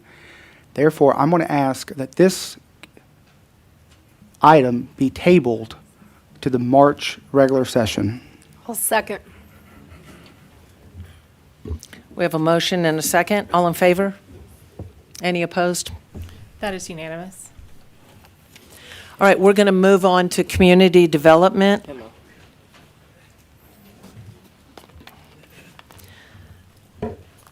I-1, rezoning request submitted by CHI Acquisition LP to rezone the subject property from commercial medium density C2 to industrial low density I-1. Good evening, Ms. Mayor. Carter. Good evening, Mayor and Council, residents of Villa Rica. My name is Brecca Carter. I'm the interim director for community development here. Our first case is for rezoning request from commercial medium density to industrial low density. The proposed development is 278,560 square feet for a light industrial warehouse logistics. It would be a spec building, which means that it will be built on the outside, a white box for whatever tenant comes in to occupy the space. They are proposing on-site septic system due to our sewer capacity limitations. And they will have to connect with city sewer at their own expense within 18 months of the capacity availability. Here gives you an idea of the properties that are highlighted in yellow. The top portion is the portion to be rezoned. It is currently C2, and the bottom portion is zoned I1. Just kind of gives you an idea of the zoning map, which community development, we are very excited. We are working on building an interactive zoning map to be able to put out for our citizens, real estate agents, all of you all, to be able to track a piece of property based on zoning per the parcel ID number and the address. So we'll be hopefully to bring that to you in our second quarter of the year. And so excuse me. So citizens or people on video can understand if they're seeing this. Okay, that's broader. Thank you. Because it shows I-20 up there, so they can kind of visualize where the property is Right. With I-20 and Liberty Road, Edge Road. Yes. This shows that the property is located on the southeastern corridor of I-20 and Mirror Lake, which is Liberty Road and Edge Road. It's like dead ends to Edge Road. Gives you another broader shot of what types of uses are the character of the area. And here is a proposed site plan. The applicant is proposing for this building with parking, landscaping, what have you. They have a portion that's in the floodplain to the far northeast and will account for that. This is some of the exterior materials that are being proposed. Of course, we'll review this as if the property rezoning is approved tonight, then we will work with the applicant on ensuring that they meet the building requirements of the code. It's another elevation. Based on economic impact, the applicants are proposing that this building would provide for a $35 million investment for the property cost and for the actual building. 175 to 250 jobs for that type of, at a scale of building. And then approximately about 125 jobs for construction. Speaking with the applicant, we have spoken with them about, getting clarification on if there is going to be a first right of refusal for our Villa Rica residents who meet the qualifications for these jobs. And I'm sure the applicant can speak upon that if required. Traffic study was required for this scale of building. And you can see you have different loads for peak times. Total daily about 216.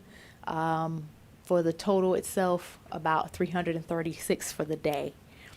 And they have provided a traffic study to that effect. As it pertains to the traffic study, we have reached out to the Georgia Department of Education and are awaiting a response back from them. But there would be some transportation improvements that would be needed at this intersection to account for this level of traffic based on our city engineers' responses.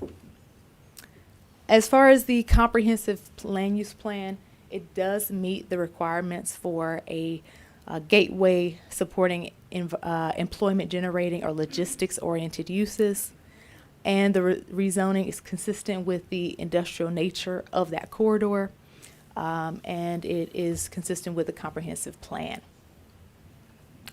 We go through a list of criteria to address whether it meets the surrounding industrial and commercial use, and whether it supports reasonable or responsible growth based on our codes. So the staff recommendation are the top 3 conditions that pertain to building fire life safety codes, which is pretty standard design requirements, requiring them to be developed in conformance with the code requirements, which means they may have to make some adjustments to the building, access points, what have you. And then the traffic impact study, what comes of that, what I mentioned to you about the civil engineer's direction on improvements. And then finally, the planning and zoning at the January 20th meeting, they did approve this request with an additional 4th condition regarding decorative screening along Interstate 20, which is a requirement of the code.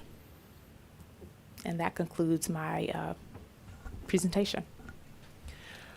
Question on what planning and zoning recommended. Would you clarify the part, because I know you had mentioned the landscaping, so from the highway, it wouldn't look just the bay doors would be showing the highway. But they had put, if that particular condition were adopted, it says an opaque wall, and you mentioned something about expense. So what? So the Planning and Zoning Commission, I believe their intent was to make sure that there was some screening from I-20, because even if you go further east, you'll see, industrial buildings that you can see right through to the back of the building, especially in the fall months, winter months. In this case, our code requires that. And of course, when plans come in, they would simply have to meet the code requirements, which they can have a wood, masonry, stone, fence, and also have additional landscaping. They have provided a site distance plan that actually shows you where you can see up the hill towards the site and how that would correspond with what their zoning and building landscaping would be. So that covers that portion. So in a nutshell, if council were to adopt that additional condition, it would require a wall, or it wouldn't require a wall? Well, it would have to have a wall. It would have to have a fence of some sort, a wall, which they initially wanted to require as a masonry brick wall, is typically it's not something that the city would require for them to do. That is quite an expense. But as long, the intent is for us to have the shielding from I-20, from the bay doors to where people can see it from I-20. So are you saying the wall So this would condition, be or wouldn't be? this condition is covered in the code. Okay. Sometimes we will add conditions here just to make it clear to the public, clear to the council on what specific things. Because that of we're what their looking at. intent was. They just wanted to make sure there was proper screening, not Correct. necessarily a wall. Correct. And they wanted to have more than just trees, some type of landscaping buffer. Questions from council Mayor? for staff? Okay, Councilman Mumtahan. Ms. Carter. All right, so condition 3 says prior to issuing any LDP, the applicant shall submit a traffic impact study, So they've already submitted a traffic impact study, which essentially says everything's good and we don't have to do anything. So does this stipulation requiring an updated traffic impact study, or does this one that they've filed with their application? This is the traffic study they filed with their application. Right. So However, that last line kind of covers the whole gamut for the recommendations that came out of the traffic impact study, which stated there was a slight need for improvements and no additional improvements were going to be needed to the road. Right. However, that has been countered by our city engineer, who says they will need some improvements at that intersection. Okay, and I guess that was kind of my thing, is that essentially this, if the stipulation or condition is to hold them to the traffic impact study, well, what they've submitted says that essentially little to nothing has to be done. I feel like maybe we should consider a stipulation that actually states that they have to follow what our city engineer says. Right. And I and just want to so- make it clear also that, 2 or 3 years from now, when they come into plan review, or a year, maybe later this summer, whenever it might be, that they're not going to just resubmit the same traffic impact study they already submitted at zoning, but may have to update it, I guess is I just want to make sure that that happens. Right. So at the zoning stage, typically we will ask for a traffic study for a type of development of this scale. Okay. Anytime if the zoning moves forward, then the applicant would have to submit plans through to the entire city reviewers, building, planning, city engineer, fire, et cetera. And we would go through a review at that point. So based on the code and based on this condition, it kind of loops it by saying that any improvements, all required improvements are going to be determined by the city engineer. Okay. Yes. And Correct. so I guess my with concern, that, with though- your concern would be we could remove portions of the condition or have a traffic study updated. But again, that's an item that would come in past this portion, because the applicant would have to get into true engineering for the project. Right. But we're not there at that Well, at this I guess- particular time. I guess my concern is that even our city engineer would be limited by what the UDC says about traffic and all that stuff. So if there's a greater need than what the UDC may provide for, then he doesn't really have the authority to require or request more from the owner developer unless we provide him with that authority now and the owner developer agrees to it. And so I guess my concern is that I don't want to handcuff our city engineer in the future by saying, well, we recognize that there may be a more significant need. However, I'm handcuffed by whatever the UDC says. And they're relying on this traffic impact study that was submitted at zoning and not updated. You see what I'm saying? That's my concern, I guess, in a nutshell, if that makes sense.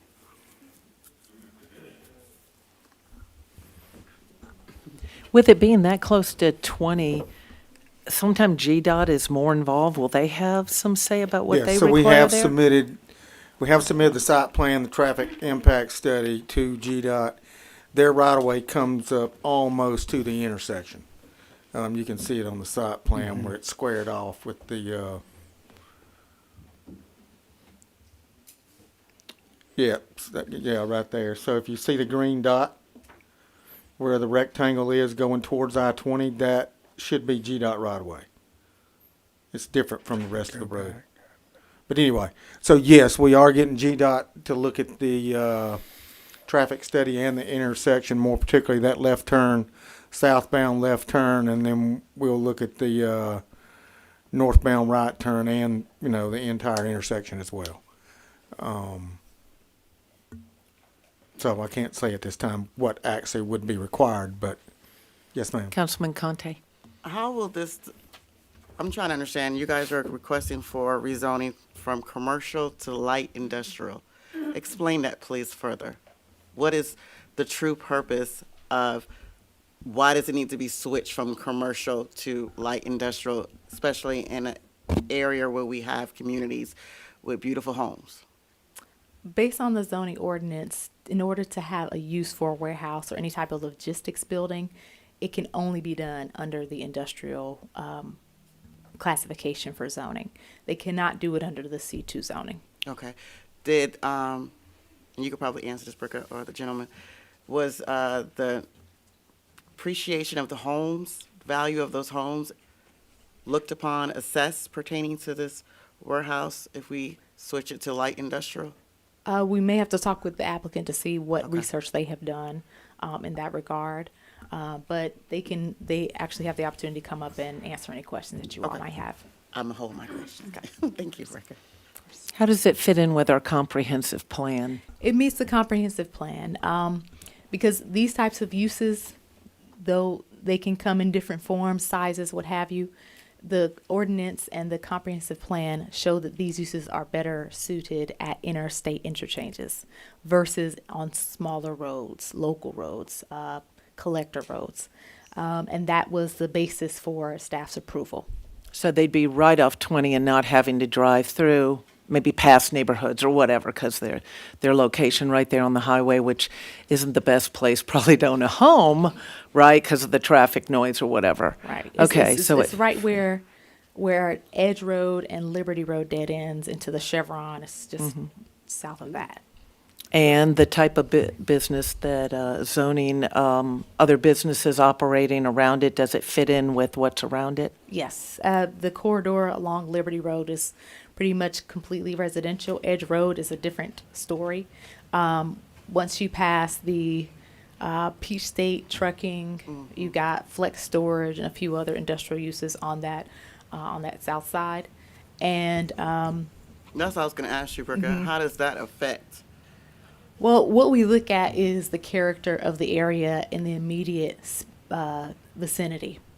Because there's no true access necessarily on the portion of Edge Road where there are a lot of homes there. Most of this truck traffic is going to be coming in and off of 20 and Liberty Road. So That's a that lot of traffic. There's traffic there because we Already. have quite a bit of other Right. truck traffic due to the uses that are there currently. So this was add on, because I live in that neighborhood area. Right. So this would add on to the delay of getting through Liberty Road onto the exit of 20. It would address, it would add additional traffic to that corridor, yes, ma'am. Okay. So it would be a lot of trucks from this warehouse, right? It would be primarily warehouse trucks, yeah. and for the 175 or so employees that would work likely at the facility. Well, with the two traffic lights where they are, plus all these big trucks, that's gonna be really congested, right? It can be, it definitely can be challenging, which is why the city is looking to GDOT or to Georgia Department of Transportation to offer some feedback on this in conjunction with the other uses that are currently there, and really show us what the additional number of trips would be in addition to this project. So they can project the number of traffic. Well, they have, the numbers are there, but I don't know when that's been updated from Georgia Department of Transportation since we've had these additional uses like Peach State trucking and like this proposed facility. Yeah, 'cause it is a very dense area with trucks and cars, and a lot of people don't stay on Edge Road, but coming up to that off Liberty Road, it's very congested. Again, because I have a brother that lives out there, and they talk about how the traffic, it's just hard to get in and out, and it's dangerous with that. How that little truck there, it's very dangerous. So to add other trucks, and you don't know how many it's gonna be, that's gonna be sort of congested. Did I see your hand? But she answered my question. Because we still don't know how, sorry, I didn't raise my hand. We still don't know exactly what type of business would come into this warehouse, correct? The applicant is here that can kind of shine some light on Okay. who they're looking at as prospects, if they are able to share that. So if we're done with questions for staff, then we'll have the applicant come up. I have a question for staff, Mayor. Ms. Carter, does this particular project, or does it fit into a comprehensive plan for that particular area? Because it seemed like it's sort of dwarfing to an industrial park area on its own. So is this part of the comprehensive plan? Yes, it is. And if you look around, kind of see the immediate, this is kind of a lopsided view, but if you see that little yellow dot, that's where the majority of what you see, the pinkish color, peaches color is commercial. And then any of the gray colors you see to the south and then on the north side of 20 are all industrial. So we do have quite a bit of industrial uses in that corridor. And again, yes, the comprehensive plan does lend itself for these uses in these specific corridors. So you have less cars traveling farther to get to the interstate interchange. So basically, if this is in a comprehensive plan, this was already sort of the idea for this particular. Yes, this is To the area. plan that was approved by the city council in 2023. Did they look at mostly what the questions that we have or that was asked already? Were those questions probably asked then? Likely, You know- because it would be an account of public comment. It would be an account of best practices for zoning and allowing for uses that are more intensive to be closer to the interstate versus being further on local roads or your collector roads.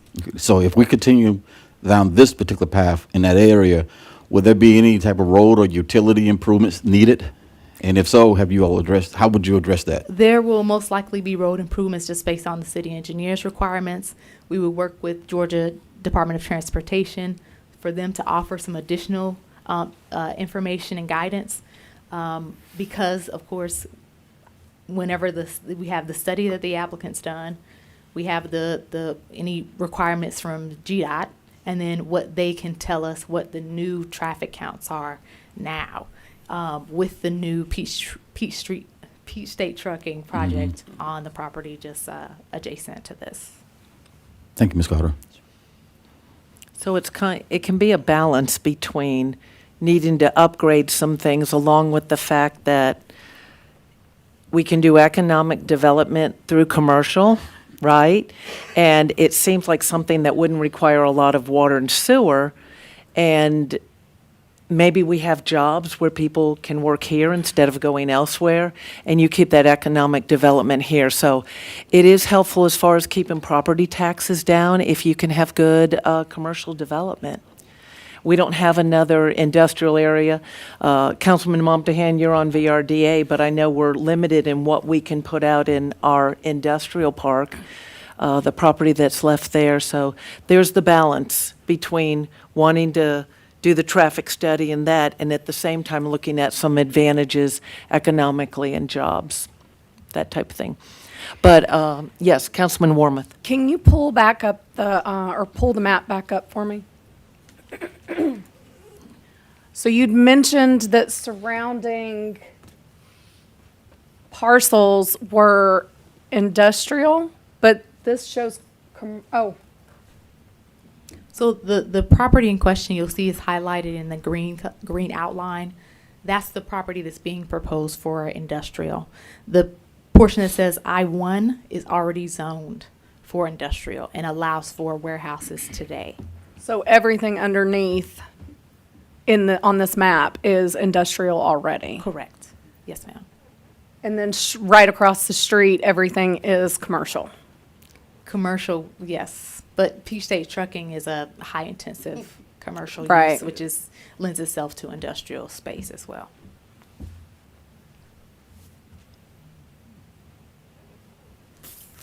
Thank you. Any other questions for staff? Let's have the applicant come up. Or applicant representative, Mr. Fowler. Mayor and everyone, can we put that map back up, please, if you don't mind? And go ahead and introduce yourself. Yeah, I'm Joe Fowler. I'm a lawyer in Douglasville. I'm here with John Bateman, who's here, along with another representative of his company, John Davis, on the back, and the engineer for the project, who also got the very recent traffic report, Lauren Lair, is here. All of them are representatives of Crow Holdings. So when they started looking at coming to Villa Rica, they looked at the city's future land use map, and what they saw, everything in gray. Joe, speaking of Mike. Pardon me? Is the mic on? Or we're just- there we go. Everything in gray is light industrial. So this property is sandwiched between the residential south of Pool Road and then I-20. And so the logical request, if it were going to be industrial, was to take that C2 and make it the same thing that's to the south of it that separates from the residential light industrial. And so that's what happened. They saw it as being, in part, an invitation of Villa Rica to come expand your industrial base by changing from C2 to light industrial. The Planning and Zoning Commission approved it. Staff made the recommendation. It's 29 acres. now, as I just mentioned, C2.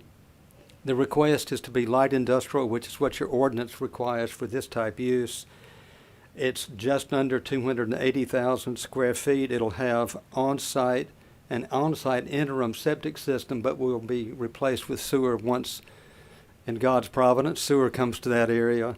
It'll also have on-site detention as required by your ordinance, on-site fire detention also as detection as required. It's a $35 million investment. You saw the employment numbers a bit ago.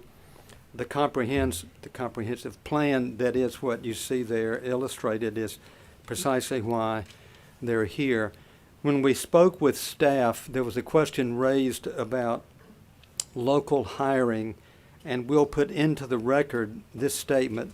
The developer will request that all end users undertake commercially reasonable, non-discriminatory efforts in accord with applicable law to hire individuals for openings who are residents of Villa Rica. Such efforts shall include local direct outreach to Villa Rica in any job fairs or hiring process. I've got that language. We'll be glad to put that into the record.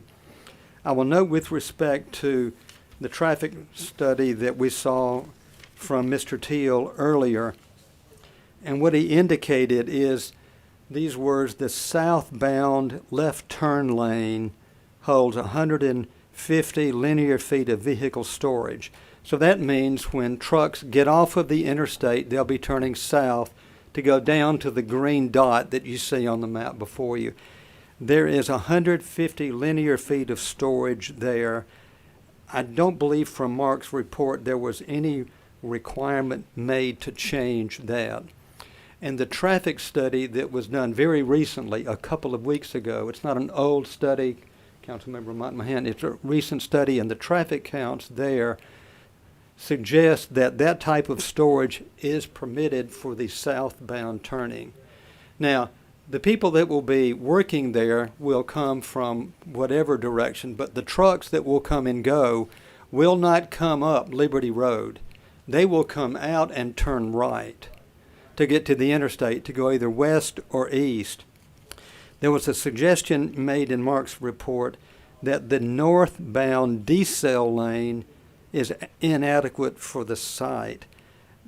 We don't believe, and Mark and I can talk about this later, but we don't believe that there's going to be any northbound traffic that will go north on Liberty Road. Now, we recognize, as Councilmember Montmahan said a bit ago, that condition number 3 suggests that the applicant will work with the city engineer, others who are part of the planning and zoning effort.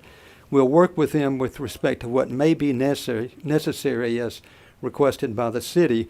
We understand this is the entitlement phase, but in terms of down in the weeds determination about all those types of issues, that occurs once the project is improved and we begin to look at the engineering.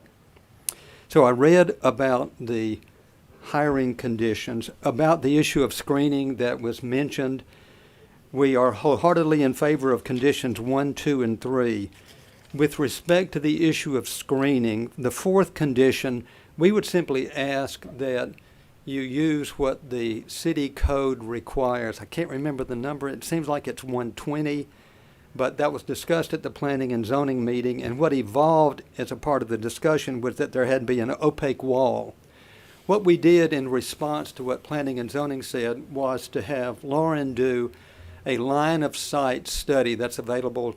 Staff has seen it already, but what it essentially does is it takes you down the interstate and takes a snapshot look at what's there naturally by virtue of the growth that's there now and what may be necessary to screen the area where the parking is. And could we get to the site plan, Teresa? When you look at the site plan, you'll see there's an area of truck parking spaces, and the code requires, and this is what planning and zoning looked at, there has to be screening from that section, not the entire area, but this screening will be confined to that. What we propose is we work with the city with respect to that and provide ample screening you can get an idea about what's necessary when you look at the line of sight study, because there is a topo section there, meaning it drops down and it goes back up. And when you look at that, what you see is there is ample screening of some level there. If we have to do cryptomeria or Leland cypress or something, we're willing to do that. But an opaque wall, meaning something like a brick fence, is not only expensive, but it may be unnecessary. So what we ask the council to do is to allow us to work with the city based on what your code requires, given what the line of sight study shows. So we're anxious to work with the city. You may have more specific questions. We've tried to approach this with all of the requirements of the city in view. This company is an extraordinarily good company that can provide a huge benefit to Villa Rica, and Mr. Bateman will come and respond to any questions you may have, if that's all right, members of the council. Thank you. John. Have Mr. Bateman ready. Council, do you want to have questions for Mr. Bateman himself, or hang in there, Mr. Fowler, just in case?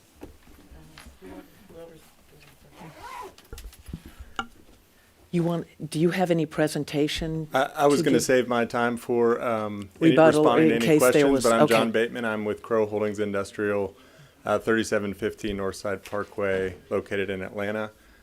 We are a privately owned national development company with projects all over the Southeast and the U.S. I focus on all of our projects here in the Atlanta, MSA, and Georgia region. We're very excited to work with the city here. We've through our studies and work with experts in the field in the industrial brokerage industry, have really honed on this area. The vacancy rate for these type of uses is much lower in this corridor than in the overall metro area. So there's certainly demand for this type of product. We've heard from tenants that are located in the Douglasville and Douglas County area that some of their employees live and their operations folks live closer to Villa Rica or in Villa Rica and would prefer to have an opportunity to have that facility in the area closer to where they live. So we love the demand story. We're excited to work with the city. I'm happy to answer any questions you have. We're really trying to put forth, a first-class, state-of-the-art building here that would be occupied by a large tenant, a large, organization with good values, and that would work with the community as well. So thank you. Councilman Conte. Thank you. Okay, I'm sorry. Did I miss that you said who's going to be the tenant of that area? We do not have a tenant at this time. Before you get a site like this, but in order to get a tenant for a building like this, you would really need to get it zoned first. Mm-hmm. Tenants of this size range, similar to the buildings developed just on the other side of I-20 in the same area, were all built on a speculative basis. And then the tenants, once you construct the facility, then they're able to see it, realize it's there, and then it will meet their timing needs. Normally, these tenants look 6 to 9 months out, which obviously a raw site like this would not be able to accommodate. So the building does not have a tenant currently. Did you guys do any type of property study assessment for the homes that are there on Edge Road? So we did not do any study in relation to residential because, one, that's a great question, and we're happy to look into it. But this facility is not located near any of the residential. As staff mentioned, we're adjacent to the interstate exit or entrance ramp. Mm-hmm. And then to the south of that, there is a industrial zoned outside storage yard, and no residential on our side of Liberty Road. So we're happy to look into that. We have not seen a study like that in this situation where there's no adjacent residential, but happy to look into it. And then you said the study that you guys did with the traffic study, you said that wouldn't be an impact with Peach State and all of the other industrial semi-trucks that come through on and off 20 through Liberty Road, whether you're just taking that right turn onto Edge Road or not, you still would have to go through those lights, which are new, for the community that's there. How is that plausible? So the entrance to the facility would be so you would come off of Interstate 20, and there's currently a light at Mirror Lake or Edge Road. You would be turning left, so there's a dedicated left turn lane right now at that light. So all of our traffic would be turning left at that light onto where that traffic light currently is, onto the driveway that exists where there's the current gas station. So that driveway exists. There's a gas station there that's currently operating. That driveway is already there, so this traffic would be using the existing dedicated left turn lane to turn into this site. Right, those are new. Those are new lights. That's what I'm trying to get to your attention. Like, they're still with Peachtree State being there. That's why we have that light over there, and that's less than 6 months old. And I live in that neighborhood area and drive that way every day. It's heavy traffic, no matter what time of the day, because of the semi-trucks that are currently there. So my question is, what is the urgency to switch it from commercial to light industrial at this moment, when we just had a major project with Peachtree State there that is causing heavy traffic and, in my opinion, and the constituents that live in Ward 5, heartburn and frustration in and out, going from work, coming home, or just running regular day errands, because we have on any given day semi-trucks that break down right there. So I am not a traffic engineer. I'm the city engineer, may be able to answer some of these questions. We, at request of the city, we hired a third-party traffic engineer who does a lot of work for GDOT and other public entities in the area and the state. That study used the existing counts from a few weeks ago, as well as conservative estimates based on code that they're required to use for our facility. And their conclusion was that all movements and intersections are expected to operate with adequate LOS, meaning levels of service, after the project is built and leased, and expected to operate satisfactorily during the AM and PM peak hours in 2029 build conditions with the proposed development. So again, I'm not a traffic engineer. City engineer may be able to answer your question. I do know, we focus our projects close to the interstate as possible to limit any, mingling with residential traffic, on streets not like Liberty Road with the existing lighted interchange. Yeah, because there's heavy congestion because of how the neighborhoods, which is Westlakes primarily, that's over there. We don't have an outlet. So we have to take that way through Liberty Road to get onto 20, which a lot of my constituents travel to commute back and forth to work. So it would be an inconvenience with the heavy traffic, not to mention, I don't know if you guys have had the opportunity to actually look at the road, but there needs to be some stuff done because the semi-trucks that are currently using it, the roads are damaged. We have potholes everywhere. So those are my concerns that I'm getting from my constituents for the ward that I'm representing, that I'm bringing to you right now with my concerns. Because, as I stated, yes, technically, it's designed that could plausibly be used for light industrial, but right now it's zoned as commercial. I don't understand or see the urgency in rezoning it at this moment, perhaps putting a moratorium on doing rezoning in my ward right now because of what we're dealing with the transition of getting adjusted and acclimated to Peachtree State, which is a monster by itself. No fault of you, Owens. It just happens to be we just had that particular project that got finished that our constituents or my constituents are dealing with and adjusting to. Understood. No, I appreciate your concern. I would say that, a couple of reasons we're looking at this property right now, one being the demand in the market that I mentioned, and tenants wanting to locate in Villa Rica. Second, the property owner has owned this property for a long time. It has been commercial for a long time, and they have not had any success in landing any commercial tenants for this property. So those are a couple of reasons why we're here today. Completely understand your concerns, which is why we're doing everything we can to try and address those.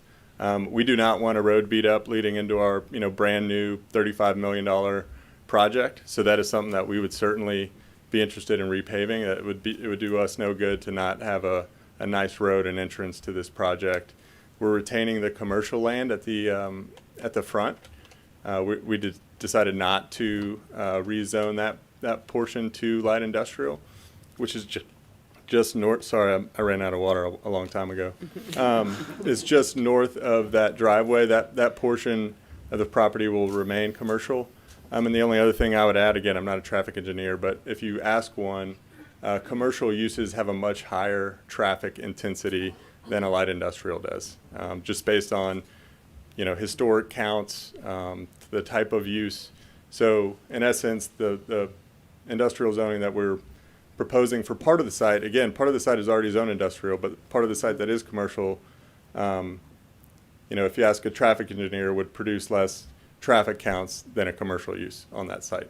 Right. If a commercial use was viable, and also a commercial use would obviously require a lot more water and sewer, which we know are not available. Okay. Thank you. Yes, Councilman Barr.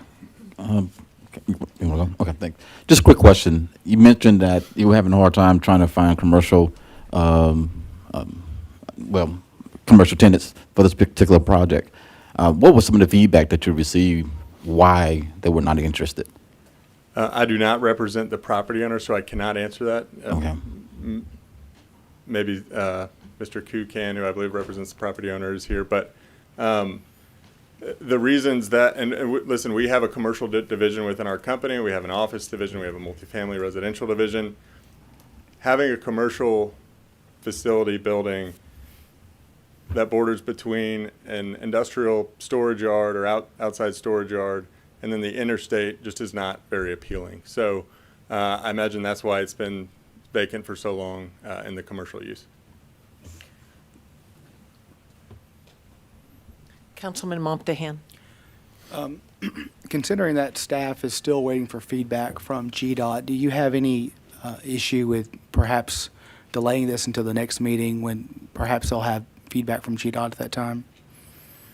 I don't have a concern. All I would say is we work with GDOT on every project, and we don't want to invest $35 million into a facility that isn't going to operate and have functional traffic.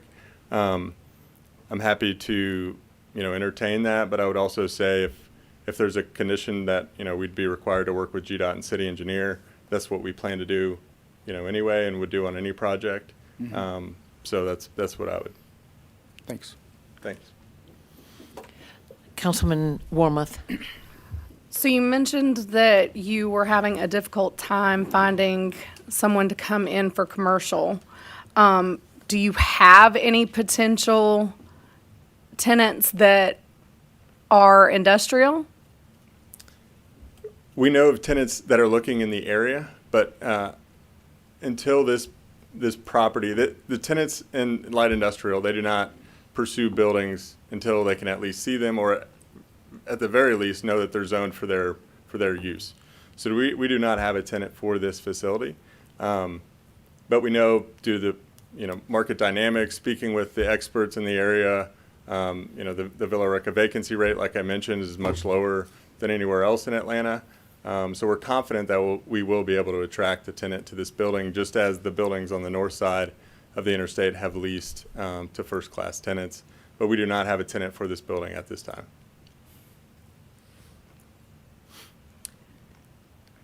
So, and forgive me, I'm trying to understand how For sure. how your business works. So, what do you do to what is it that you've done to look for the commercial tenants? So we are not the property owner, so I cannot answer that question. I know that the property owner has owned it for more than 10 years under the commercial designation and has not had any success. Commercial, in theory, could have been attracted to this site, along the way, but that has not materialized over the years that they have owned it. I always get a little hesitant when we talk about rezoning parcels without knowing exactly what's coming into that spot. I mean, again, we're talking about cause and effect. So what if we're rezoning and we're rezoning it to industrial? There's a whole long list of things you can do with that property at that point, and you would be entitled to do so. So again, that's kind of where my hesitation comes into play, is not knowing exactly what's coming to that parcel with the rezoning request. Understood. And all I would say to that is this type of facility, so it's Class A industrial facility, 90% of the time is developed on a speculative basis. It's how the industry works. Tenants do not want to go lease a building that doesn't exist. So all of the buildings that have been built in this area, as well as Greater Atlanta and in the U.S., are built on a speculative basis and then leased to a tenant. Once they're realized the building's there, they can see it, they know how to access it. This building can be split in half, so we could lease it to 2 tenants, which is also, something that we're interested in doing. But there's, within the code of Villa Rica and other cities, there are definite limitations to what, the tenant can and cannot do, and they are pretty strict. Because it has to be light industrial. This has to be not- light industrial. It cannot be a heavy industrial use that would, involve manufacturing or anything like that. So I would tell you, this is, this property will never be developed if you would require a tenant to have a tenant for it to be rezoned, because that's just not how this type of real estate works. It wouldn't Yes, be Councilman developed on, Conte. it wouldn't be developed on the light industrial as far as the rezoning, but possibly the commercial. I can't speak to that, but I would imagine if commercial had interest in this site, it would have been developed, or that would have been expressed to this point. Isn't that kind of like speculative? Because as you stated earlier, we don't know Oh, what the 100%. owner I'm of the not- property I'm has not- done or not yes, to. yes, ma'am. Because the owner may looked at it as owners do. I'm not griping with that. Look at it as investment in how they can secure a higher asset, perhaps rezoning it to light industrial, residents be damned. Or the situation that we have going on in Ward 5, like I stated, no fault of the owners, or it could be because they've been there 10 years, which means they've been there before Peachtree State decided to do what they did.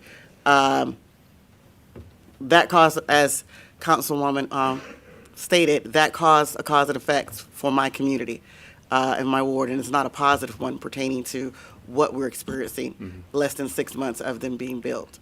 So that is a great concern. Understood. And that's why we were focused on this side and this side of the road where there is no residential and all the adjacent property is industrial. And again, I don't speculate on knowing the commercial market. I will tell you, land values for commercial are more than industrial. So, the owner has tried to get the most out of this land, and that would have been commercial up to this point. So one thing, just, knowing the site as well as I know it and driving the area numerous times, is, the gas station that is there at the corner where you enter this facility, it is not a very pleasant looking gas station. I don't think a commercial use would like to be right behind that gas station, and maybe that's one of the reasons commercial uses have not gone to that site. But again, I don't want to speculate. I just know that it's been there commercial for a long time, and it has not been developed for commercial. Just to Is confirm. that a hand, Councilman Councilman Warmoth? Sure. I'm seeing, no, I saw Councilman Barr's hand part of the way go up, but I wasn't sure if it was, I was trying to figure out To who wanted to confirm, speak. Peach State is commercial, correct? Yes.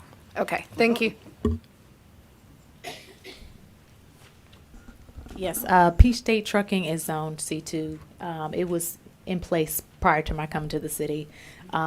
We did do a sign variance for them, I want to say in December or November of last year.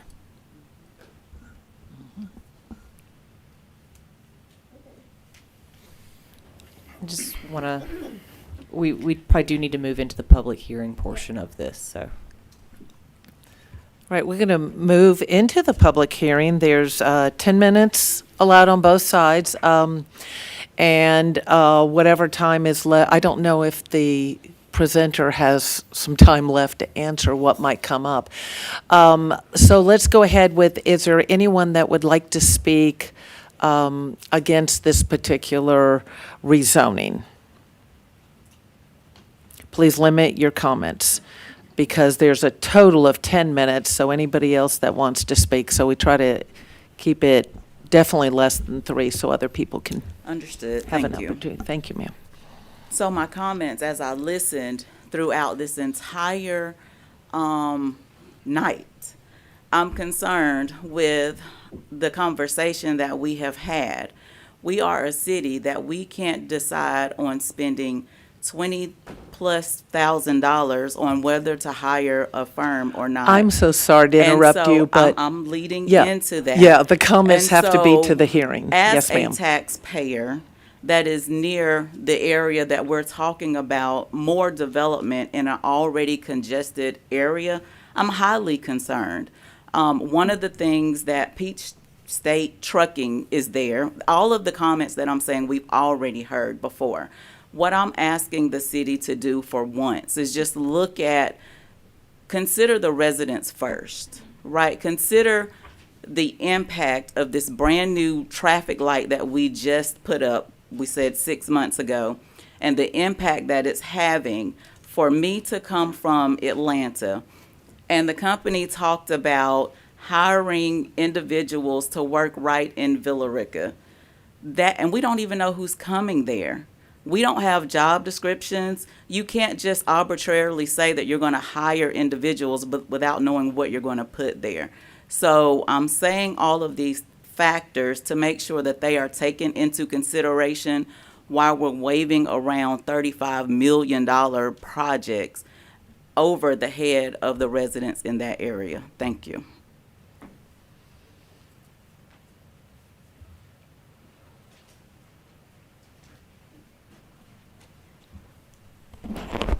I would just like to say that, well, first of all, that comprehensive plan is the devil. And I just hope that this council will take in consideration the people in the neighborhood. You know, I know they stress that, you know, the homes aren't so close to this project or whatever that they're trying to get, but it's going to affect them tremendously. You know, once your hands go up and you vote yes to something, it can destroy the people's lives that live there. I can attest to that because we're living it over in Ward 1. Decisions were made that we're fighting daily to try to stay afloat and stay in places to live. So please take in consideration Ward 5 constituents, and you all work together. If the constituents say no and they don't know what's coming in the area, don't vote blindly. Either they know what they want and what's gonna come there to see if it's gonna be beneficial, because what you don't know can hurt you. Anyone that wishes to oppose this rezoning?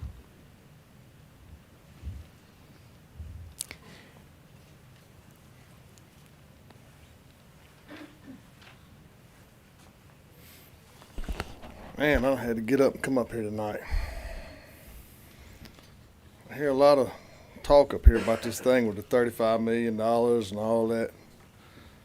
If I was Ward 5 residents, I'd be wanting to know what I'm going to get out of it, right? Somebody needs to be asking if I'm a taxpayer. I don't want to foot the bill for that sewer line that goes up through there when it's got to go in there. Somebody else needs to be footing that bill. I understand what they're saying about the building. Nobody in here is going to go lease a house without looking at it, right? Nobody. Same thing with this building. I'm not for or against it. I'm just saying, y'all, this is where you need to be asking for stuff. Ask them, hey, y'all going to help foot the bill when you need sewer? Somebody got to ask that question. I mean, it's going to have to come about. The taxpayer shouldn't foot the bill. We're not wanting it here. Somebody else is. It's going to add a lot of stress on that area. I say bring it to it. Add it. I wish they'd add about 7 or 8 more over there. Add it. See if that new roundabout and that new bypass can handle it. That's what we spent all that money on. We still got trucks going through downtown. I mean, I don't see any of that working But hey, let's add about 7 or 8 more of them. I don't think $35 million is too bad. They ought to add about some $60 and $70 million facilities over there. Let's put the stress on Villa Rica. See if Villa Rica can really handle it. Put the stress to the system. See if it can take it. See what happens.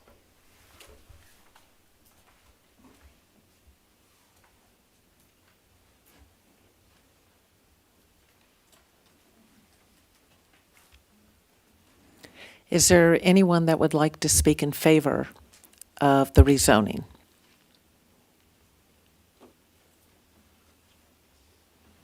Okay, we'll revert back to council. I did have a question for Ms. Carter.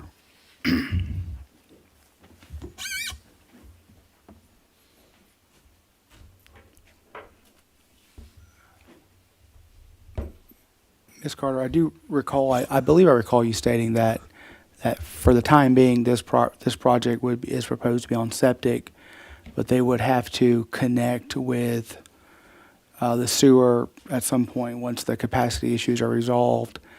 And that would be at their expense, is that correct? That's correct. Okay, is that required by ordinance? Because I don't see that in like the stipulations. That's required by ordinance. Okay, all right, thank you.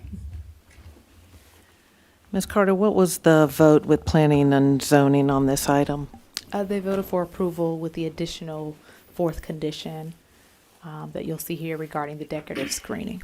Okay, and as far as staff, the professional staff that we hire, right, to look at all these things, give us a report based on your expertise. Who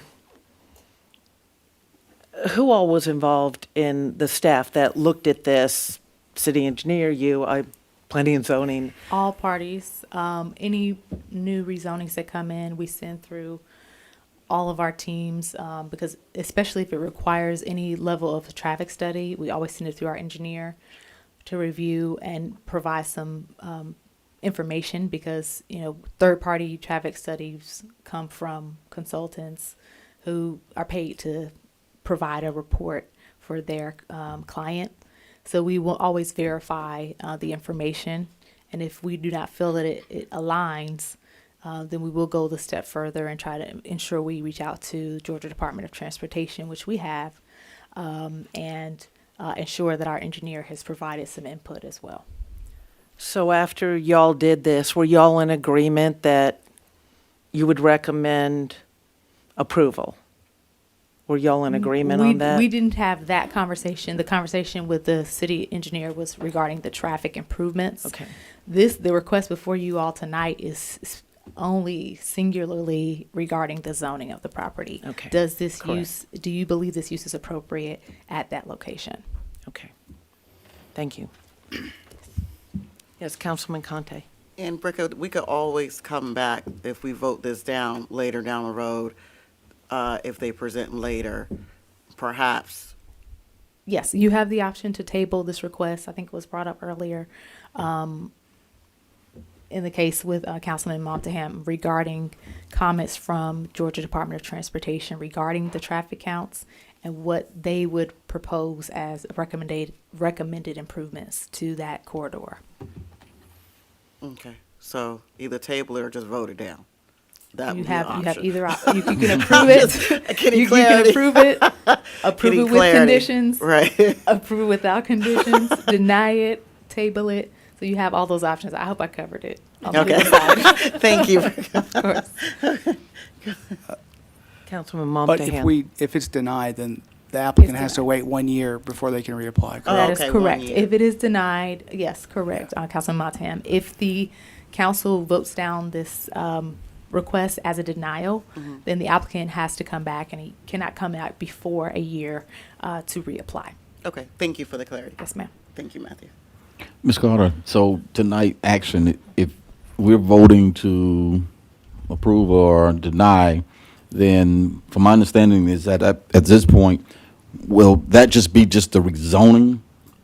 And they have to come back and decide on, or once they decide what they're going to build, then that needs to be approved as well? Or basically once this is rezoned, then they can build? Once this is rezoned, they can build. Okay. Anything that is allowed under the I-1 designation in the zoning ordinance, yes, sir. But it still has to meet like the building requirements and still has to everything and meet landscaping. Building, Yeah. landscaping, engineering, traffic, all of it is going to be a requirement. But typically at this stage, that engineering isn't always done because it's very costly before a decision is made on the zoning. Thank you, Ms. Carter.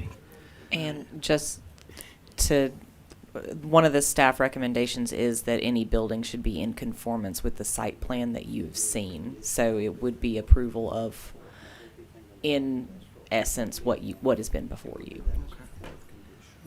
I think we're addressing it. Is this for Rica? Yeah.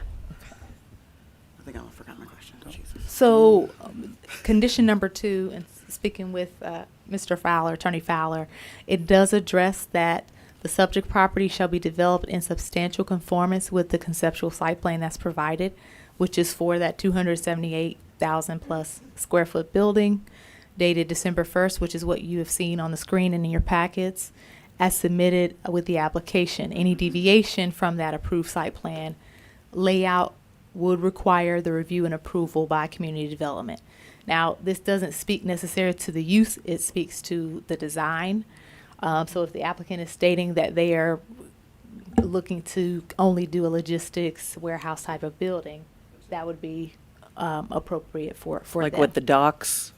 I mean, we're talking about the trucks, so they'll be built with the docks. It will limit what they can do, right? Well, it would mean yeah. it would be that warehouse logistics type of building versus a different industrial use. They're voluntarily limiting what they're going to be able to build in that I-1 I-1 district. Oh, Councilman Conte. Thank you. I guess one of my biggest concerns, like you explained so thoroughly, Rica, thank you, pertaining to it's meeting the ordinance and technically they're within the standing of the city and what they can and can't do, perhaps moving forward with possibly rezoning. Sometimes it's not about whether or not you can do it, it's should you do it? And is it the right time to do it? Especially depending on the area, the environment, things that's going on perhaps in that circumstance, and the city itself. That's weighing on me very heavily because I'm not questioning whether or not the ordinance is appropriate and that they meet that. Clearly, I trust the staff in stating that that is the case. However, it's should they be doing that at this time? And I just, especially because I live over there and I know the area, I've been there for 13 years. I know the area, and I've heard from my constituents before this. So that is my greatest concern. This doesn't appear to be the time frame. Councilman Momtahan. Ms. Carter, so it was mentioned by the applicant that, I guess in his experience, the commercial developments have more traffic than these type of developments. Is that true in your experience, or? It's a different type of traffic. Mhm. Tractor trailers take up a lot more of the road than smaller cars do. And they have, depending on what type of facility is, they could be 24-hour operation versus commercial businesses that close at usually 10 or 11 o'clock at night. So you have a different type of wear and tear on the road system than you would have for industrial than you would have for commercial. Thank you.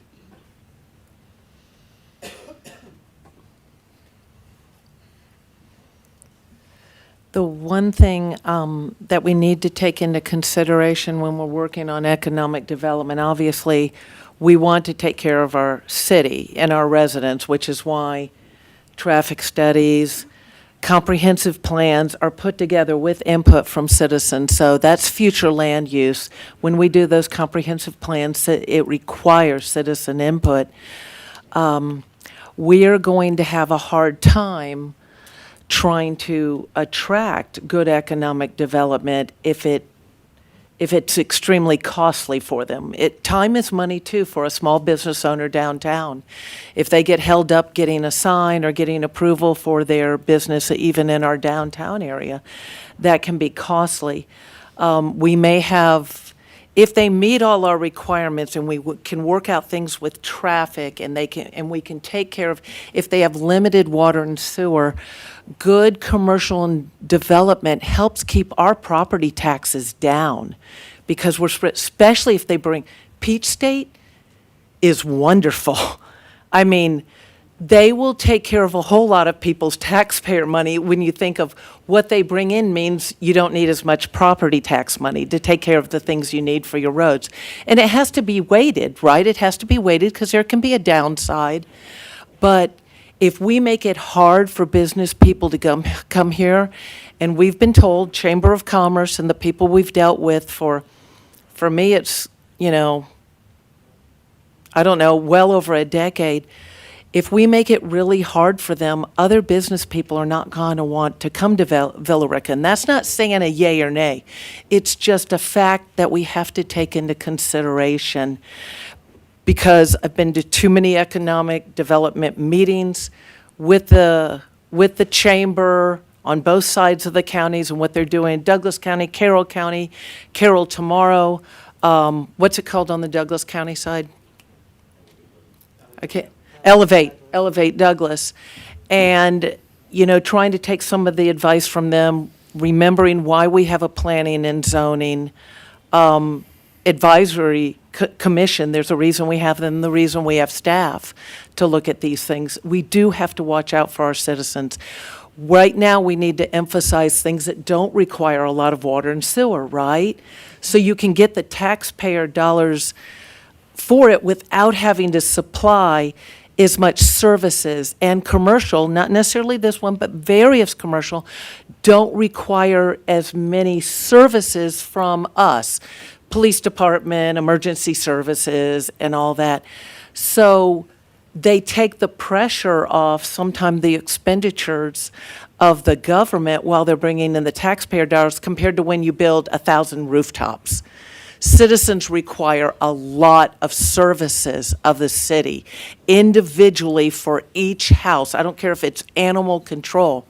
Cities die if they do not work on economic development. That's not taking a firm stance on just this one thing, just economic development in general, and weighing what they bring to the table. And we've had some really excellent things come, and Peach State's one of them. That's one of our most recent ones. Councilman Conte. Thank you, Madam Mayor.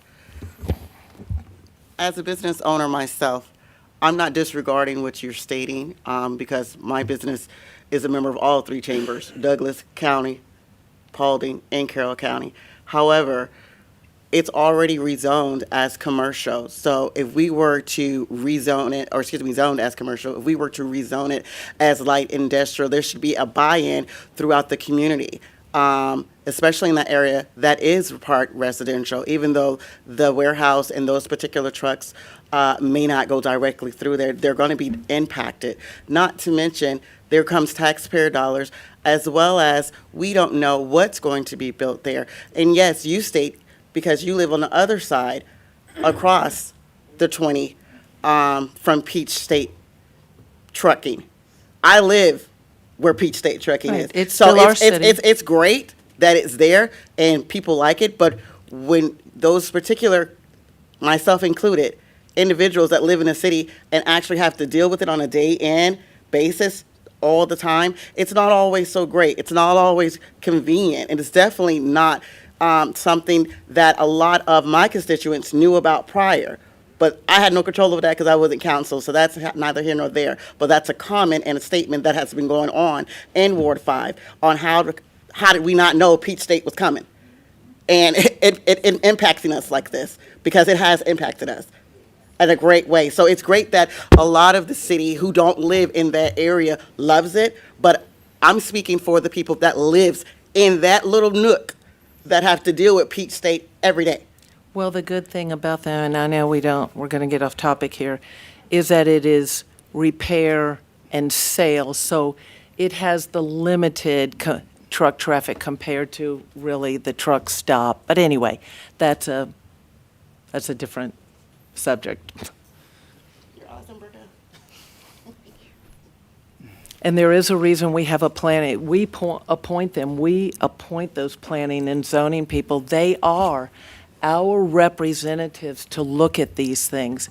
And I think we need to, we can vote totally opposite them, but we should consider how they stand on things, because they're our appointment to do that I job. absolutely, Yeah. absolutely agree with that. But just because they vote on something pertaining to what will affect a certain councilman or woman's We can ward, still- Yeah. we can still vote against it and Sure. have concerns, Yeah, it which is what I'm addressing. Like I said, I'm a business owner, so I'm for-profit business owner. I own a franchise, so I'm definitely for the profits. However, all money isn't good money. There is a time where you have to look at something. You keep stating that, we shouldn't be against businesses and because we should support economic development, absolutely. But we should also get the buy-in of the residents that's in this particular city. It does no good that we continue to build stuff and the citizens don't even know what the heck is going on. But that's why we have all the meetings with the plan and zoning and all announced, so citizens can be aware and often watch them even on video if they can't come. I live on the side with the other development with the Publix where it backs up, right? Because we didn't have the turn lane, we're having to build that. And it gets backed up there, but we have a Publix and we have the other things that apparently people like and want to have there, so. Yes, Councilman Momtahan. I'm going to make a motion to table this to the March meeting because I do have concerns about the traffic and the impact, and I want to hear from GDOT. Second. We have a motion and second. All in favor? Any opposed? That is unanimous. All right, thank you. That'll be tabled to the March meeting.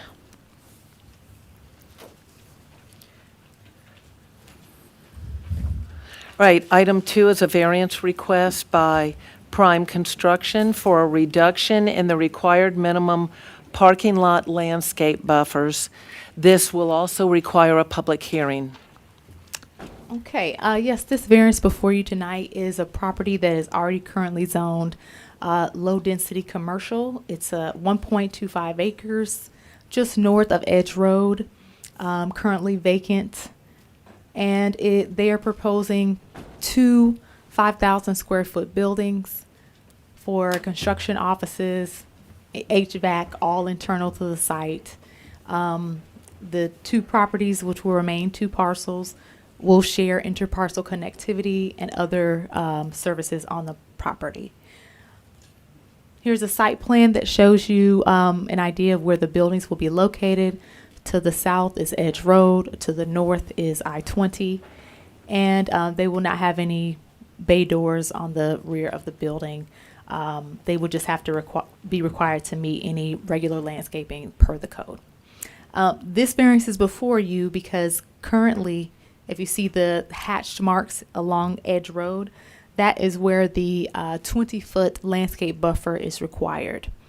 In order to have any reduction from that, anything more than 15% has to come to the council. Otherwise, it could be handled as an administrative waiver through the Community Development Department.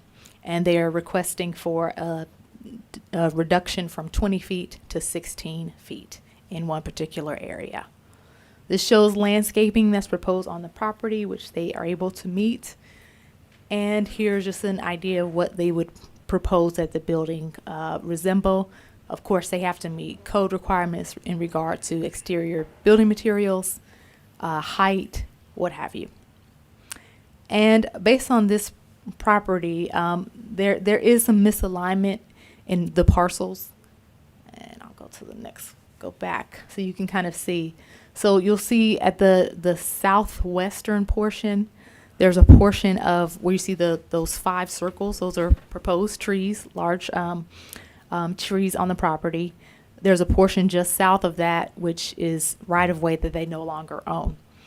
So they're having to kind of crunch in as they can, but it appears that they could meet other requirements. But just regarding the landscaping portion, it did have to come before the council for a vote.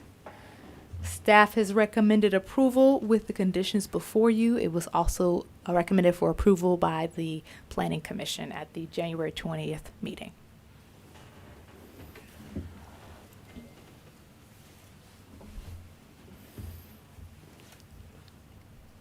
Questions for staff? Ms. Carter, Councilman Montahan. just to be clear, if this is here before us for a variance and not a zoning, so isn't it true that this applicant could build what they're proposing today? They would just have to comply with the deeper, more thorough landscaping requirements. That's correct. They're Along entitled- with engineering. Correct. Septic, all of that is going to be required but this is the first step in that. Right. Yes, sir. So, but as far as the use is concerned, I mean, they are proposing something that's already within the zoned use.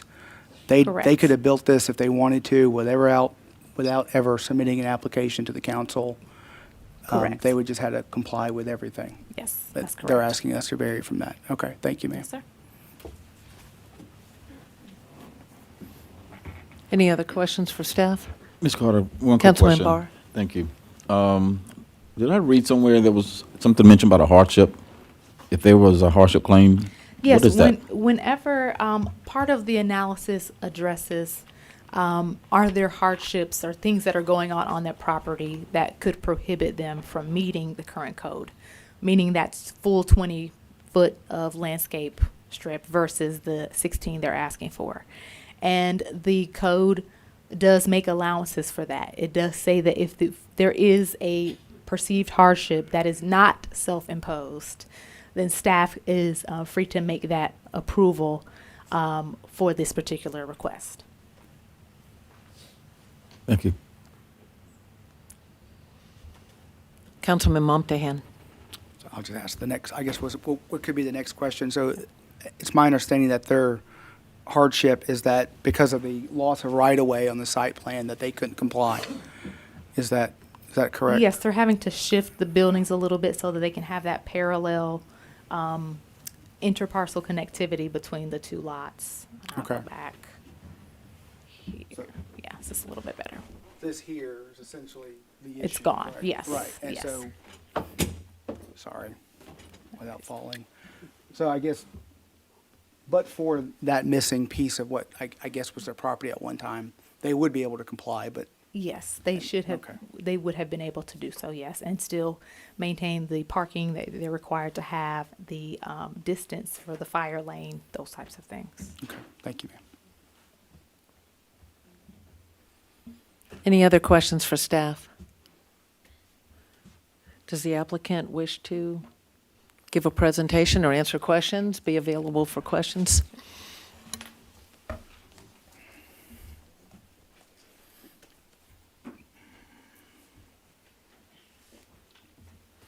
Thank you for your patience. I know it's been a long night. We started at 6. Yes, ma'am. I'm hungry.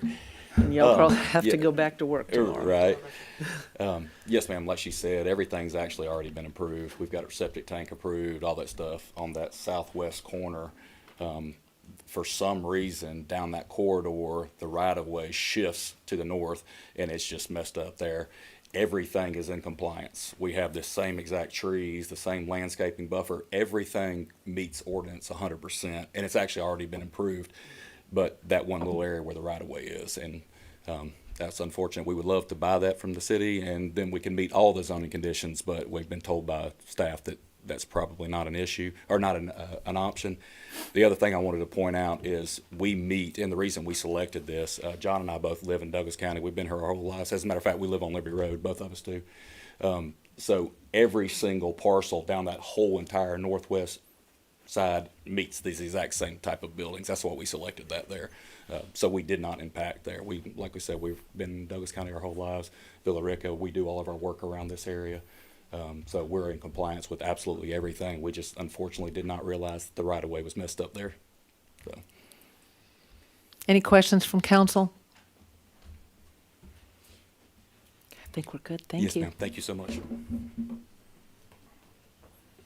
If there's no other questions or discussion, oh, yes, I'm sorry. We need to allow time for a public hearing. Is there anyone that wishes to speak against this variance?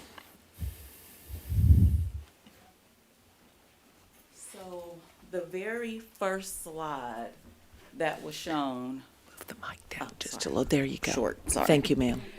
The very first slide, I too am a business owner, so I understand, and I'm not, again, let me say, I'm not change averse or pro-business.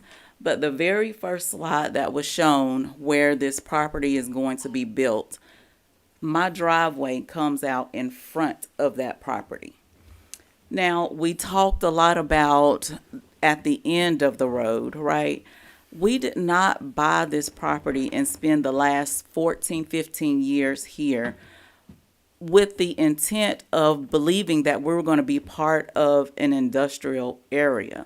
There are businesses or availability all up and down the road. So I'm not sure how we got to this point. I know someone mentioned that it was already approved. So everything that I'm stating may just be a moot point. But I want to, again, express the importance of we enjoy where we stay, and we do not want to be inundated with businesses pushing us out. If that is the intent, and Madam Mayor, you've said a number of times how important it is to grow as a city, increasing our economic power, right? If it is the intent of moving Edge Road to a business area, just buy the property. We'll go, you keep talking about Carrollton, Douglasville, maybe that's a better option for us. But right now in Edge Road, it's feeling like we are being stifled from enjoying our forever home. I'm just going to leave it at that. Thank you.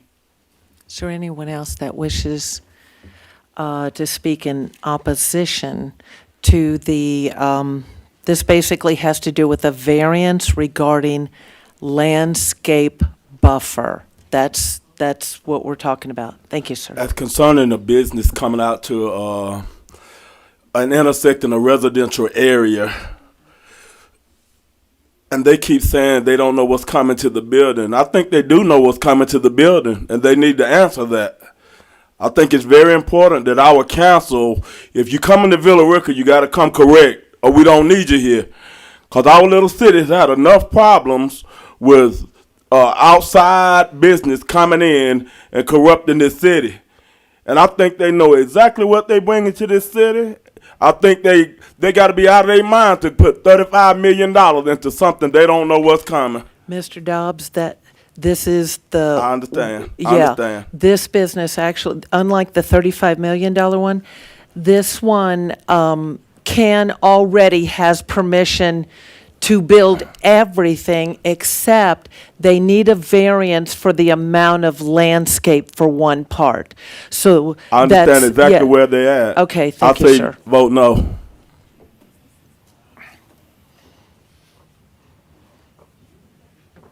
Is there anyone that wishes to speak opposing the variance for the landscape buffer? First of all, I just think it should be respected when anyone gets up. And I want to, reiterate and not kind of discuss what's going on, but Mr. Dobbs is hearing impaired. So Yes. when he's trying to, when you were saying a lot of the things, he's having to try to say yes because he's trying to figure out what you're saying. Thank you, Okay. sir. I appreciate that. I have a daughter. No, you are fine. You're fine. But yes, the constituents, I still think, need to know what's coming in their area. Again, that comprehensive plan that y'all govern yourselves by is killing this city. The people that created that comprehensive plan, they evil. That's my opinion. And my thing, is The variance. is that the variance. Yes, ma'am. That's the topic. It should everything that's decided should be in the best interest of the people. Remember the same people that voted you in. It should give them some consideration.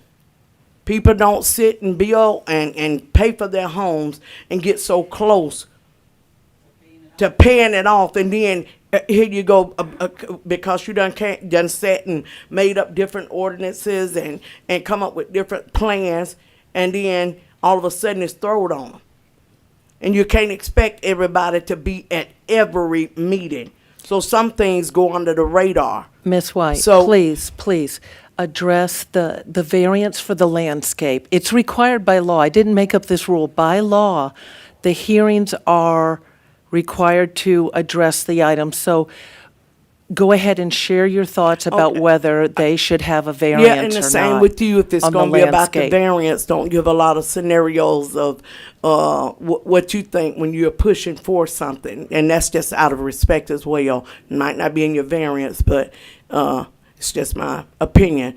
But I'm praying for these wards because. And it's going to solely depend on the council being in unity, doing your due diligence, and not letting your people down. Y'all stick together.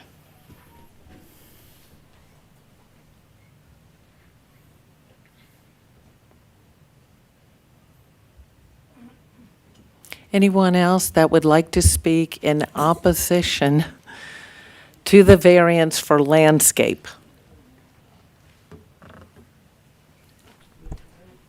Again, I ain't for or against it at all. Neutral, I would like to, neutral. Respectfully ask Councilman Barr, Councilwoman Conte, respectfully, you guys might table it and go back and look. And I think it was around about August of this year, or well, 2024, and then in November of 2023, and look at what stipulations were put in place for a variance of this type, with a parking lot buffer or right-of-way buffer being reduced. I would ask that y'all would go back and look at those and look and see what did the city have to ask these folks to give in order to get that. And I think you'd see a lot more, hey, other people had to give something. I think it was Ward 2 over in 101 building or something like that, had to put a bio-retention pond just to get some of the buffer reduced or something. I believe that's what it was. I would, like I said, respectfully ask y'all to go back. Y'all are new here.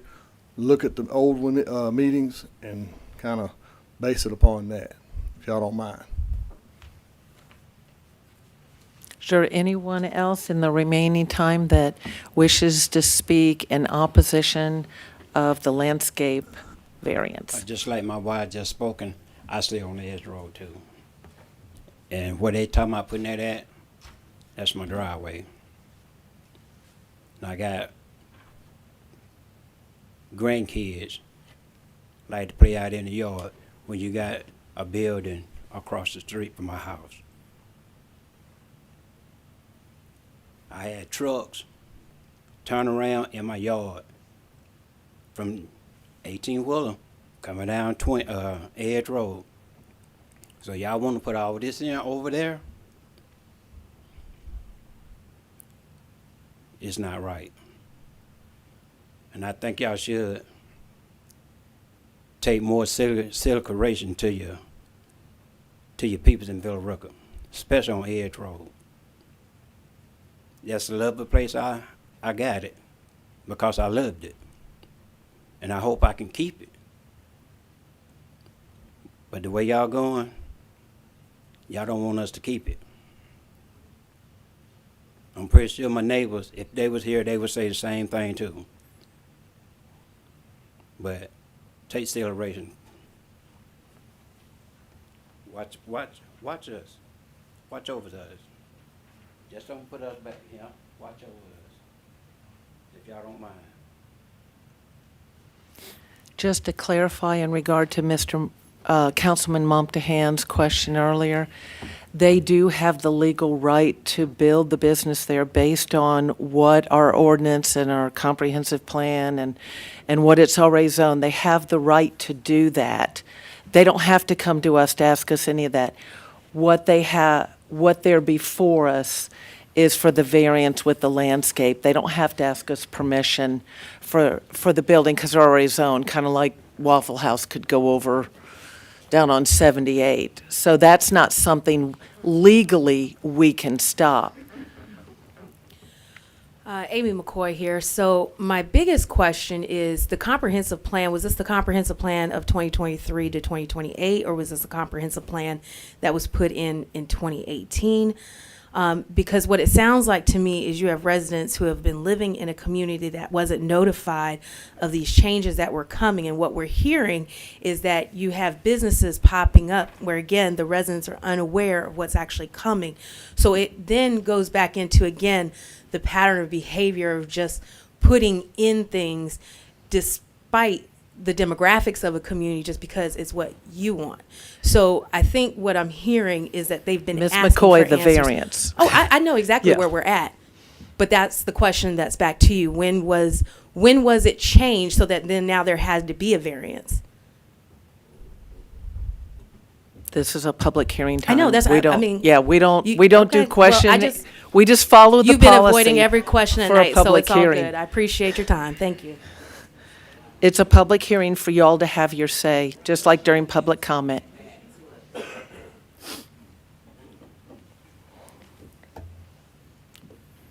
Is there anyone else that wants to speak in opposition having to do with the variance for the landscape? And do know that the comprehensive plan is always advertising citizens' input.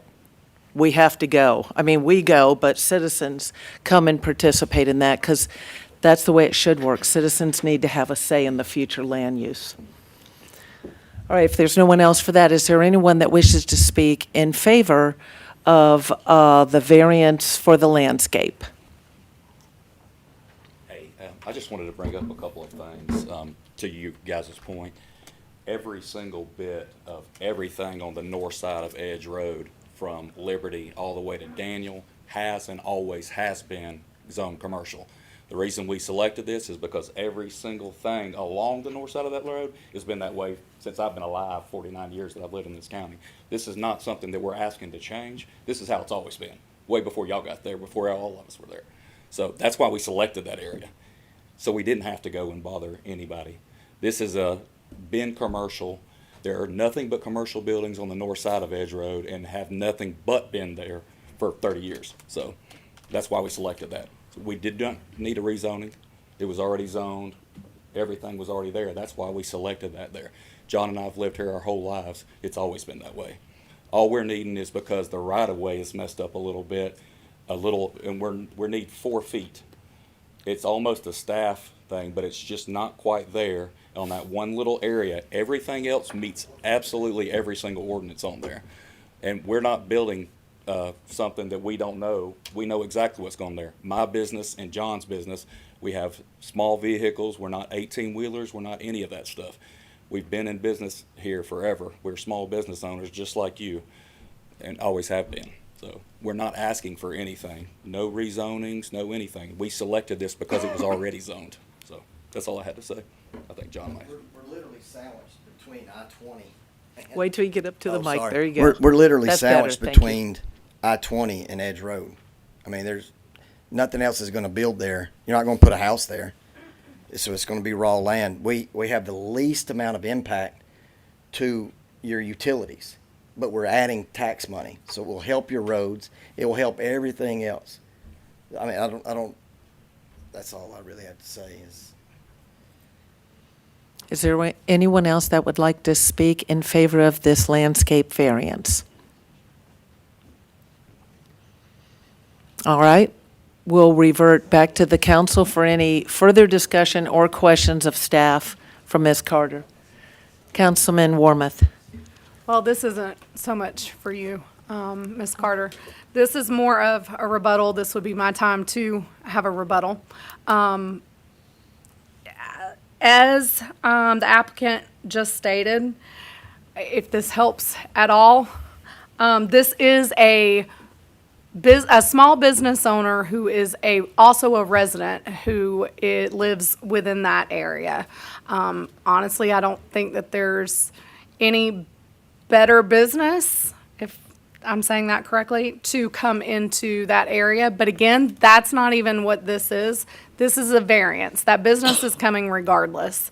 So I know that there's some pushback with the commercial coming there, But again, it's a commercial, it's a small business, who is, this is coming regardless. So this is just the variance that we're discussing tonight. Ms. Carter, do I understand if this variance doesn't pass, that business cannot be built? Is that what I'm hearing? Well, Or understanding? it's can not still that build. necessarily. They have to make some considerable adjustments to either the square footage of the space, because they can't get away from the requirements for the parking.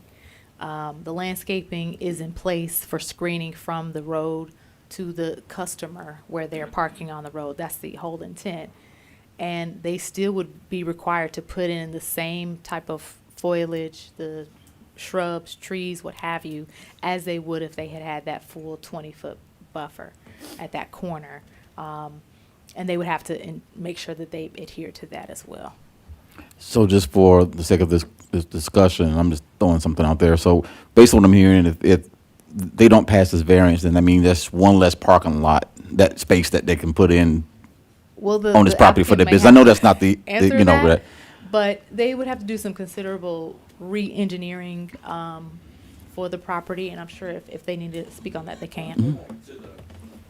You're exactly right. That's what we lose is parking spots. We'll lose a couple of parking spots over to the left side of the building. Microphone. Oh, sorry. Excuse me. Yes, we'll lose parking on the left side. That's what we're going to do. The buildings still go, all that stuff, but we're going to lose some of our parking spots that we need, quite frankly. Which can create another situation for parking, which any development standard does require coming before you all for a variance. Yes, ma'am. So there's no medium, so I guess my question is, if the variance is denied, the business owner would have to find another maneuver for additional parking for that said business, but the business itself, that's already approved, and that's... The use, yes. So because it's commercial, any commercial low-density use can go there. This is specifically for offices. So if they don't get the variance, then they would lose parking, which is required minimum on the site. But again, just addressing the hardship of having that misalignment of the two lots can cause an issue. But the intent of the landscape strip is to create a buffer, an adequate buffer between the edge road drivers and customers who are parking there. They would still be required to add as much trees and shrubs and what have you and plantings as they would as if it were 20 feet as well.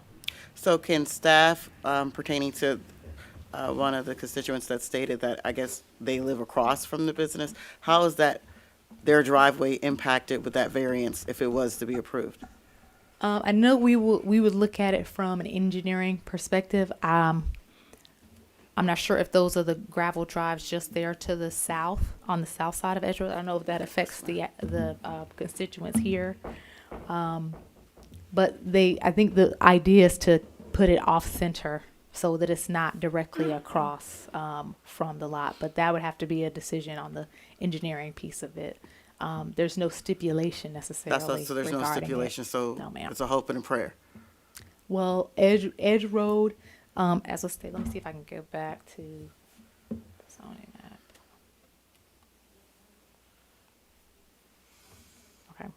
Well, the zoning on that property is really all commercial, low density, and then it goes up to that higher commercial on this other Edge Road for the previous case we had. That's closer to I-75, I-20 access. Okay. Yes, sir. I just wanted to answer what I think your question was. We have the same amount of density of the landscaping. That doesn't change. We're just going to compact it a little bit. So you have the same number of trees, the same number of shrubs, all that stuff. That will all stay the same. Okay. I don't know if that was your question. That helps a little. Thank you. I'm just trying to visualize it. Yes, ma'am. So Yeah, Ms. none Car- of that changes. It's just the distance right there. So Ms. Carter, other than maybe it's smaller on this one, this would be similar to the variance that we did for G2. It's not the car wash, but their other property. They narrowed it one part, but we still required the same density. Is that what we're Yes, talking about here? I- So they still have to put in They the same The same amount. amount of trees, because the intent of the code is to landscape it, for there to be a physical buffer between the road traffic and the customer that's gonna be patronizing that business or working there. Okay. But how will that, I guess my question is still not answered, I'm sorry. How will that affect the home across the street as far as livability, convenience? Well, the impact would be there, whatever use goes here. Because with the technicality of the lots, it does create some issue for being able to meet that full stipulation. But yes, it's subject to the zoning on the property, and since the zoning allows for it, anything could go there that meets that classification. That sucks. Okay. I think it likely lends itself, just taking some notes earlier about addressing certain corridors in the city that we have had some heavy development on over the past 6 to 12 months, and looking to see what that means going forward. Comprehensive plans are done for a 25-year period, but they are to be updated every 5 years per the state. That is a mandate to address specific concerns that constituents or leadership has regarding, does this still make sense for us now? Right. Based on what has been able to come in. So that is definitely a factor that we will be going through that process in the coming years. Well, that's good. I wish it was done already, helping with the situation, but that's good because it's never be my intent to hurt a business, let alone a residential home that's already there, because your home is your most expensive and valued asset. Right. And everyone should be comfortable and happy, for the most part, if you will, being there. So there's no median for this. Help me help myself. There's no median here for this to work for both.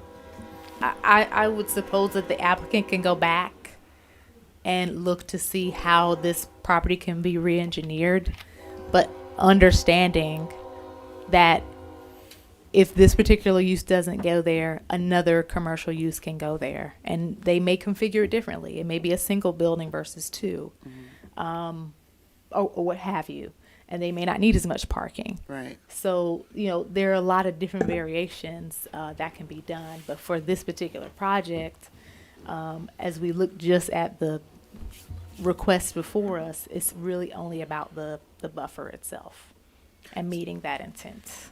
So if I wanted that specific idea to move forward, what would we need to do? I'm sorry. So if you're saying that they could go back to reconfigure what it would look like to see if they can meet that code? Correct. That's a question for the applicant. Okay.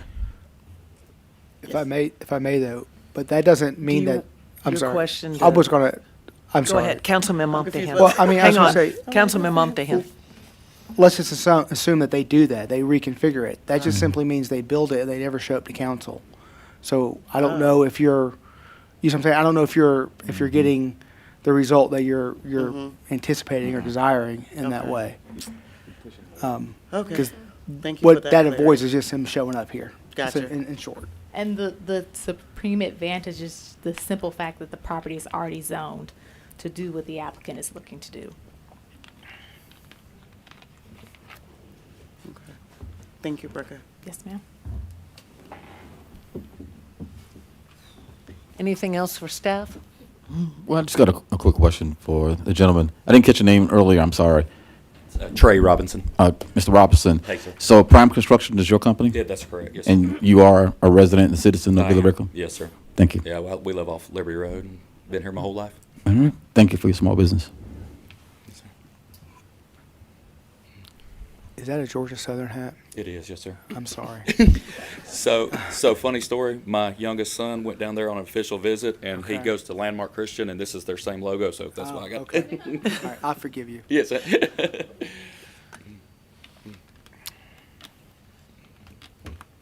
Any other questions from council? Right, I'll entertain a motion.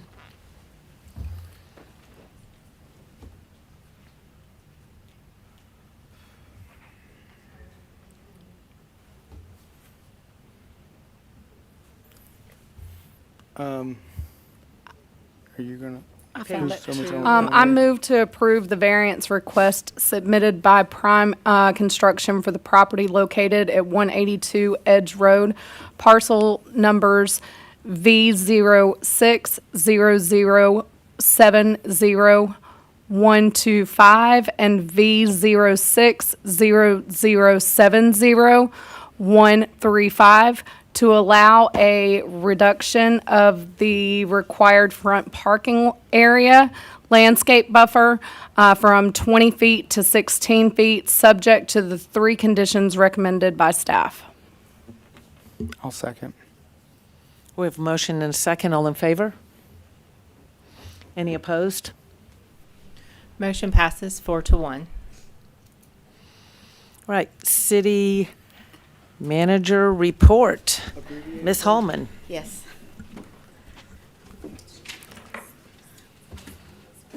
I'll try to be very quick with this. I know it's been a long night. I'll have it posted on the website tomorrow morning. You have hard copies, so if you have additional questions. I'll just go over the highlights on the stormwater utility study. The next step, I had January 2026, but due to trying to find people to serve on this committee has been a little bit of a challenge. The mayor let me know that she had asked, I believe it was Greg Roberts, he had accepted on being on this committee, and also Councilman Warmoth had also agreed.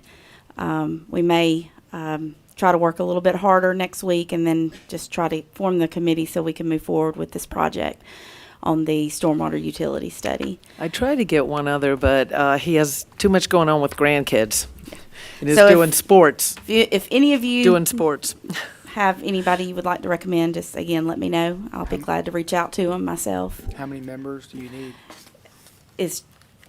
It can be, I mean, we don't want it too big because of, we have staff and trying to coordinate everybody's schedule. But I mean, if we could get, I don't know, maybe another 3 or 4. On the citizen side, right? Citizen or business, I think that's also going to be yeah. a challenge. Okay. The sanitation in-house versus contract services, we will be discussing the results and the options with you at the March 5th workshop.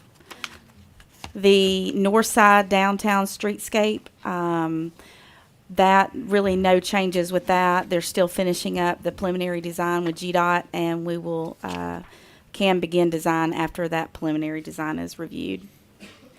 Safe Streets for All, as you know, y'all just adopted the final safety action plan tonight. We will then submit the final report to GDOT and then to the feds. And then in the meantime, we'll be looking at those smaller projects, the lower cost, to see what can be completed now. And then we'll also look at the larger projects, the more expensive projects, to pursue grant funding in the near future. The Villa Rica Parkway, $5.46 million. We had the bid opening on Monday, yesterday. We had 7 bidders. Falcon and our engineer are looking at the proposals, and we will be looking at maybe a special called meeting in mid to late February regarding awarding that contract. No update right now on Fortune Parkway. The North Bypass, we have the ribbon cutting. Of course, it's open, but the ceremonial ribbon cutting is scheduled for this Friday. The West Industrial Court culvert replacement. Atlanta Gas Light was supposed to relocate their gas main last month. We're still waiting on them to do that so that the contractor can begin work. Mirror Lake Boulevard, left turn. Greystone has relocated existing streetlights. They did run into a little bit of rock not much at a very reasonable cost to the city. So now the contractor is resuming work this week, and we're still looking at completion by the end of March, weather permitting. Punkintown Road, we're still working with Falcon regarding the construction plans, but probably in the next few months we will be starting some public information meetings regarding that project, regarding Phase 1.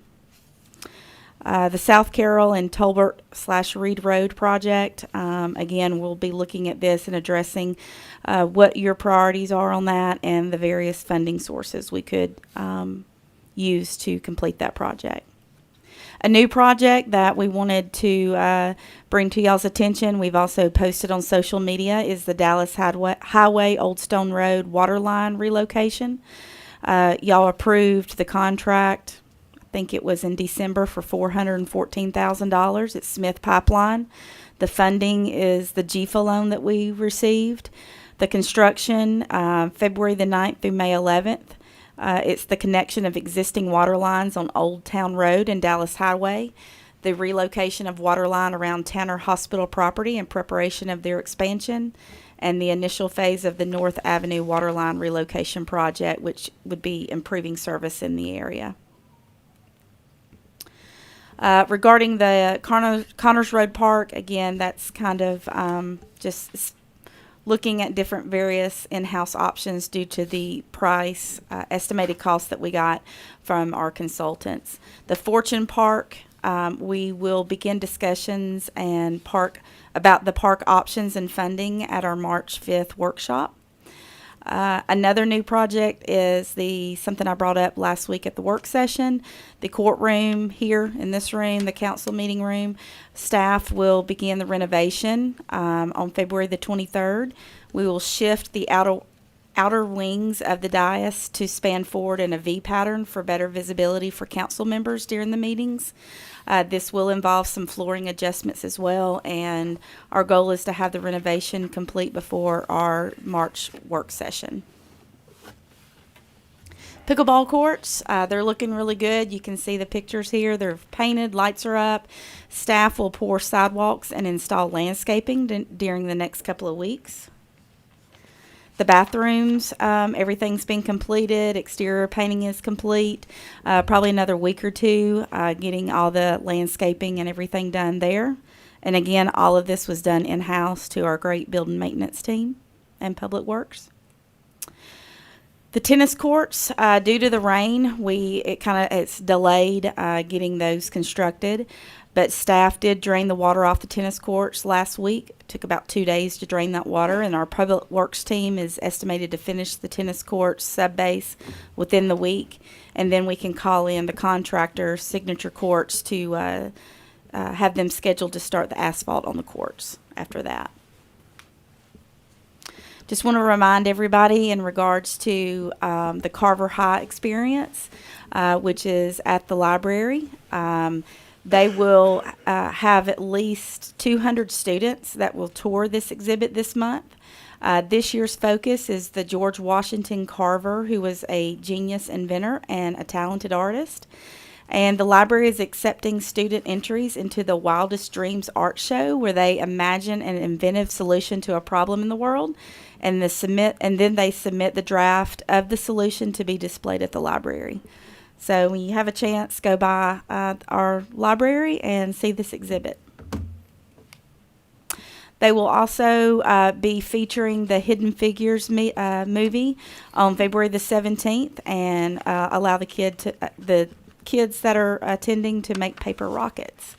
The Villa Rica Public Library, they have all of their programs are online on the website, as well as the West Georgia Regional website. So this is just a snapshot of what the February program calendar looks like for our library. The Senior Center events, again, they have they have a calendar for programs. It's also on our website. They are always staying busy with events as well as lunch. They do the lunch every day at 11:30. We had a very successful Wings and Willows Daddy-Daughter Dance this past weekend. It was the Enchanted Fairy Forest. There was about 202 in attendance, and everybody that I've had heard about that went really talked really well about it and said it was a very nice event, and they look forward to it every year. So I want to thank the Parks and Rec staff for their hard work that they do on these events like this. Also, very exciting, the Parks and Rec department they're proud to announce that the Rec department will be participating in the 2026 GRPA 8 and under and 10 and under boys district tournaments. And there's the 6 and under Villa Rica Crimson Tide, the 14 boys Villa Rica Tar Heels, and the 12 boys Villa Rica Tigers. And that is it. I was going to say, I think they stole that Tar Heels name from somewhere. Thank you, Ms. Hallman. Appreciate that. Good report. All right, we're going to, Ms. Smith, will you state the reason for which we will be moving into executive session? Yes, we are going to enter executive session for a meeting to discuss or vote to enter into a contract to purchase, dispose of, or lease property subject to approval in a subsequent public vote, as provided in Georgia Code Section 50-14-3B1D, and a meeting to discuss or deliberate upon the appointment, employment, compensation, hiring, disciplinary action, or dismissal, or periodic evaluation or rating of a public officer or employee, as provided in Georgia Code Section 50-14-3B2. All right, do I have a motion to leave regular session and move into executive session? So moved. Second. I don't know, you figured that out. There were like 3 voices. Okay, all in favor? All right, thank you.